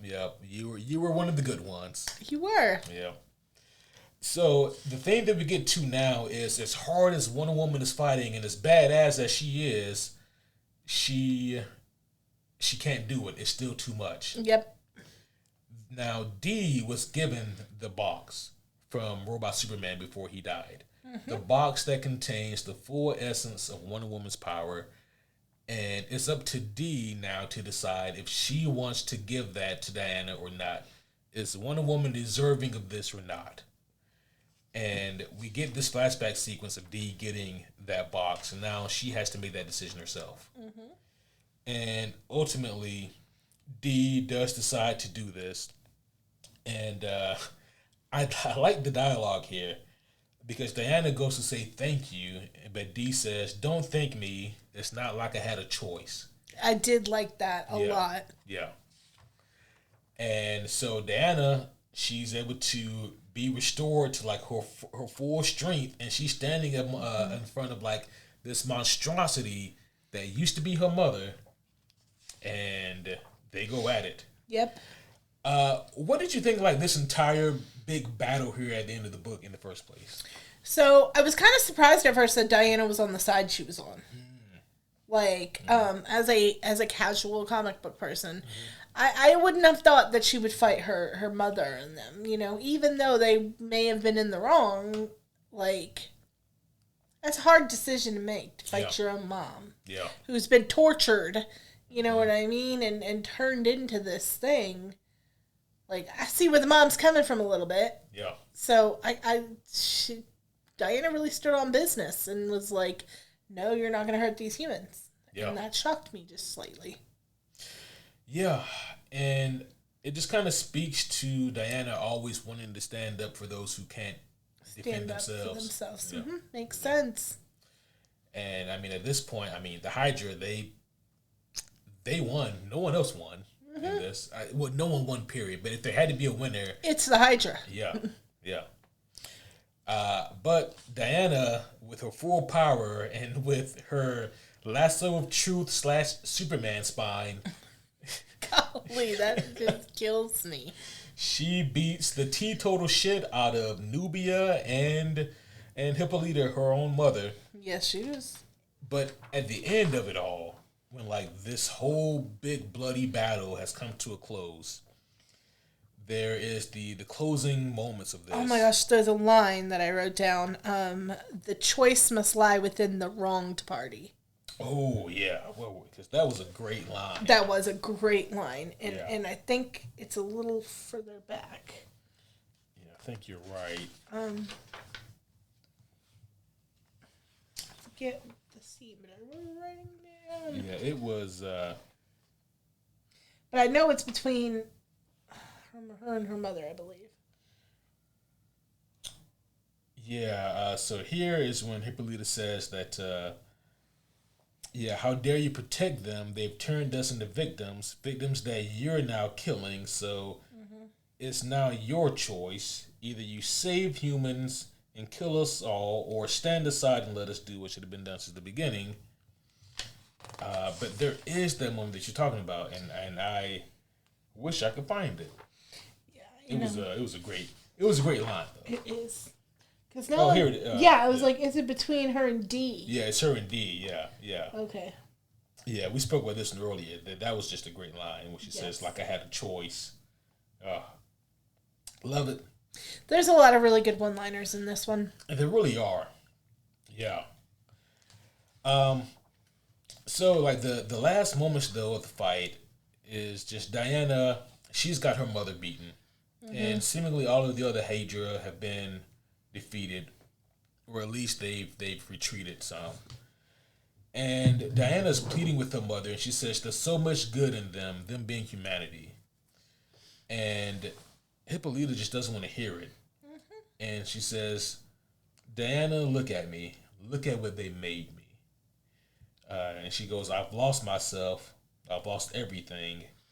She says, you still have me, mother. Yeah. Diana says that as her mother just slumps into the ocean like Godzilla. And, Diana says, you still have me. You'll always have me. And she cries on the shores of Themyscira amongst the corpses of what used to be her sisters. Pretty gruesome stuff. It is. Pretty gruesome stuff.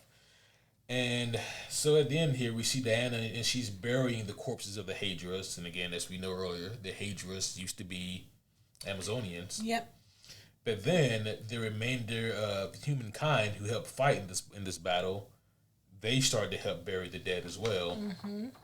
And so there's like a show of respect there. Absolutely. Yep.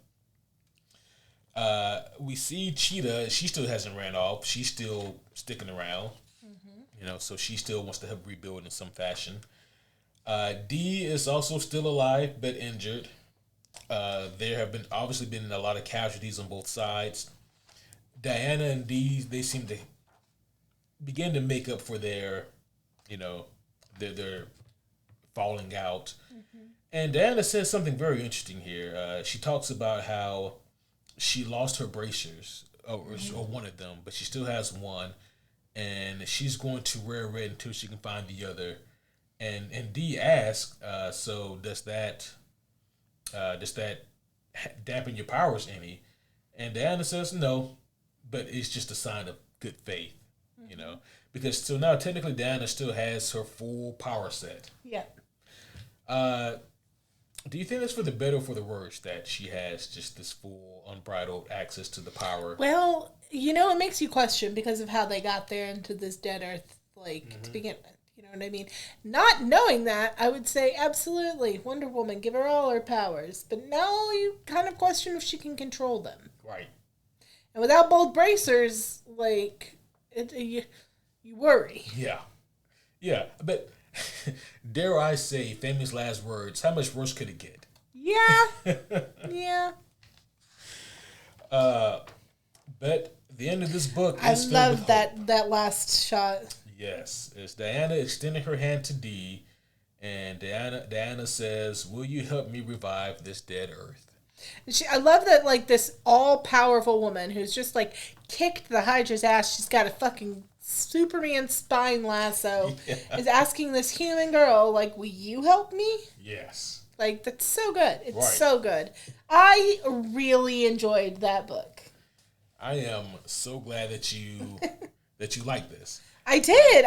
As it was perfect for a casual person. It was a cohesive story. There was some shocking moments in it where I was like, is this right? But because I didn't know about the non-canon Black Label stuff. Yep. So I was just like, this shit is crazy. I gotta watch me some more DC stuff.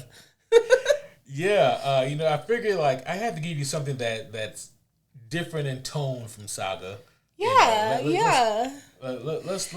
Let's expand the palette here. And you have no idea how cohesive it went with me finishing Alchemized the day before. There's a stasis tank in Alchemized. Really? Yes. I could not have planned that better. I know. It's crazy. It was the most cohesive transition I think I've had in my reading career. Oh, that's amazing. Yeah. That is, I am so glad then that I chose this. It was the perfect choice. That's why I was texting the homie Oz a little bit, and I was like, did he know what I was reading? He was like, no, I'm pretty sure he's not keeping up with what you're reading, Loren. That makes me really glad that I chose not to do Batman Year One because that would not have gelled. It would have been a total vibe switch. Absolutely. But this was like all in the same level. Yes. Awesome.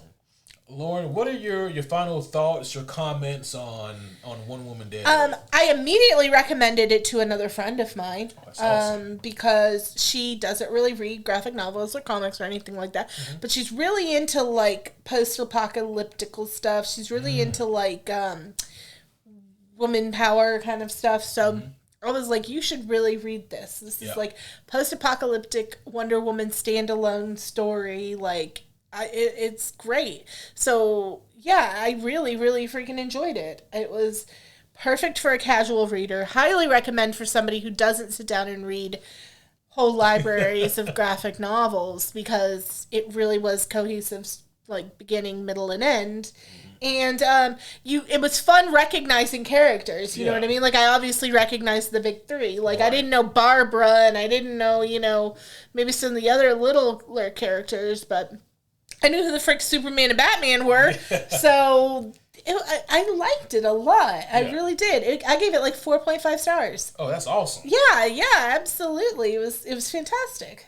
Could not put it down. You mean it's wonderful? Yes, yes. Caleb's not here. There's still a limit. No, I'm just kidding. Oh, man. Well, I am so glad that you enjoyed Wonder Woman Dead Earth. Again, like this. I really did. You know, I'm right there with you. I thought that this is just really a breath of fresh air. Because every once in a while, you need to break away from the main continuity and just read something that's fresh. Absolutely. And this was, even though it was in the same vibes as the previous thing I had read was an 1,100-page world-building, like, biopic. So this was really refreshing, where it was, like, a cohesive story and quick read, but it kept me in the same mindset. It was such a perfect choice. Yeah. And again, Daniel Warren Johnson, like, his artwork, his style of art is incredible. It is. It's beautiful. It is grim, but it is beautiful. Yes. So, homies, there you have it. That is our thoughts, our review, our take of Wonder Woman Dead Earth. I think for me anyway, is one of my favorite Wonder Woman stories. And there's a lot of great Wonder Woman stories out there, but this one's up there for me. So yeah, it was great. This. It was fantastic. Great for casual or great for somebody who reads a lot of it. Oh, yeah. Yeah, I think it's just great all the way around. You know, great for basically anyone who likes this style of story, I think. But there you have it, homies. Hopefully you guys enjoyed this. Loren, tell us what is coming up next with Coffee and Lore. So we're wrapping up September. I have just today came out my everything that I read in September. And we've got some big new releases coming out in October. Allie Hazelwood is following up her smash hit of Bride, her first toe dip into the alpha and omega kind of werewolf stuff, with the second book, Mate, that's coming out on the 7th. I will be reviewing that immediately. Also, I'm reading my 100th book of the year this week. I've picked Jade War, which is the first book in the I think it's just called the Jade Trilogy. And I have been hearing about this series for so many years, and I'm really excited. I try to always pick a significant book for my 100th book of the year. And so I'm really excited to put my toes on this world that is, supposed to be incredibly, incredibly well written for fantasy. So, yeah, that's everything that's coming up over on Coffee and Lore. That is awesome. Thanks. Yeah. How many books do you normally average in a year? It varies. So I plan to only read about 130 this year. I wanted to decrease it a little bit from previous years. When I start getting over 150, like closer to the 200s, reading for me is an escape. And so when I'm reading like 150 to 200 books, something's going on. Gotcha. There's a reason that I am spending that much time in another place. And so I have other hobbies that I'm really trying to hit a little bit harder. Crafts, baking, cooking, parties, hosting things that I really would. I honestly said I only wanted to read 100 books for the year. Mm-hmm. That was like my New Year's resolution, was to be 100. And we're in October and I hit 100, so that's not terribly far off. I'll probably hit another 10, 20, 30. Probably 30. I've never met anyone whose goal was to read less. Yeah. Believe it or not, I actually have another friend whose goal was this year to read a little bit less. Just because, like I said, it's an escapism for some people, especially when you're reading to the amount that I am. Oh, yeah. Usually you're not socializing a whole fucking lot. Yeah. And so it can feel a little bit like not ostracizing, but like almost self-ostracizing. Mm-hmm. Like you're taking yourself out of society and you're living in these other worlds. And so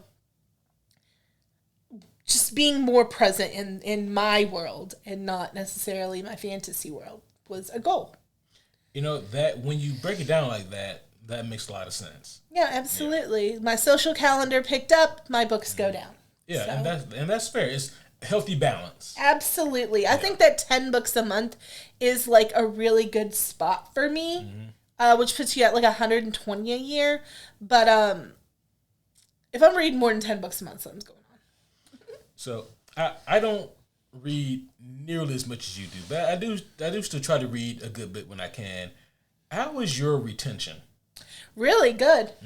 I think that the way that I track my books helps a lot. So I am a little OCD, and then I track my books in about 3 to 4 different ways.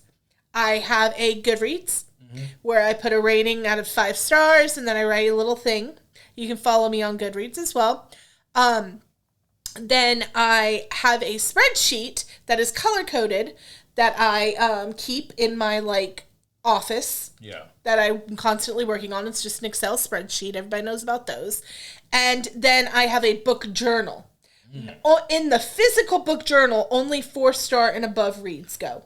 Got it. So I actually have like a little sticker printer. I'll find images I like on Pinterest or on Etsy of the book, and I'll print them out, and it'll be very detailed. And those are my favorites of the year. So, and plus I have Coffee and Lore. Yeah. So if you either are a great book or you sucked, you're going to end up on Coffee and Lore. And so I have multiple ways that I can remind myself, because there are a lot of times where a book will come out and then 2 years later the sequel will come out, and I'll have read 270 books in between. Yeah. And I need a refresher. You know what I mean? But I retain a lot, especially if I continue on with the series. So if I'm reading a book 2 and I'm reading a book 3, I really had to like a book 1. Yeah. I read a lot of book 1s. I read significantly fewer book 2, book 3, book 4. Yeah. So. Got it. Yeah, that's really incredible that you can read that many books and have that kind of retention. I think my retention is better than it should be. And it's, that's great. And I do think that reading does help with retention. Yeah, it does. I think it helps with a lot of different things. I wish my teenager would do more of it. She likes graphic novels, but... Oh, that's good. Yeah, she's reading something, right? Yeah. She's really into manga. Oh, manga? Okay. Yeah. I don't know if I'm saying it right. She's really into manga, which is not... I don't know, a graphic novel or not. It is. Okay, cool. But that's what I call them. But yeah, she's really into those. I mean, I still think that's awesome. I would be into it more if I didn't have a comic book podcast. Yeah, absolutely. You can have her on and she'll talk to you about manga. Yeah. But she's going to talk your ear off, and it's all going to be weird, crushing stuff. I will have her and Dylan, and if it gets too weird, I'll just sneak out. Slowly slide under the table, and they'll just keep going. Yeah, believe it or not, her and Dylan read a lot of the same stuff. And they like a lot of the same musicals. Her and Dylan are very cohesive. Oh, that's awesome. Yeah. Well, homies, for the superhero homies, we have coming up Peacemakers episode 7 review. We're going to be recording that by the time you guys hear this. We also have the remainder of Gen V season 2 to review. When the homie Caleb gets back, we also have the comic book Doomsday Clock to review. And then, of course, we have to watch and review Marvel Zombies. We'll be sure to have that out for you guys at least by Halloween, hopefully sooner. But that's just some of the things we have coming down the pipeline for you guys. As always, there is cool shit coming your way. I hope that you guys enjoyed this episode, this review and breakdown of Wonder Woman Dead Earth. I had the best co-host that I could have for this review, talking about the homie Loren here. Loren, thank you again for joining me on this. This is so fun. The second that you guys said you needed somebody to fill in, I was like, give me a comic book. Yes. I'm in. I'm ready to read me a comic book. It had been a minute. It had been like a year since I read Saga. Yeah. So yeah, I was ready. And again, I can't thank you enough. You are absolutely amazing, and yeah, this has been great. But homies, that's going to be all for now. But don't worry, I will see you guys again very soon. But until next time, my name is Superhero Homie Q. I'm Superhero Homie Loren.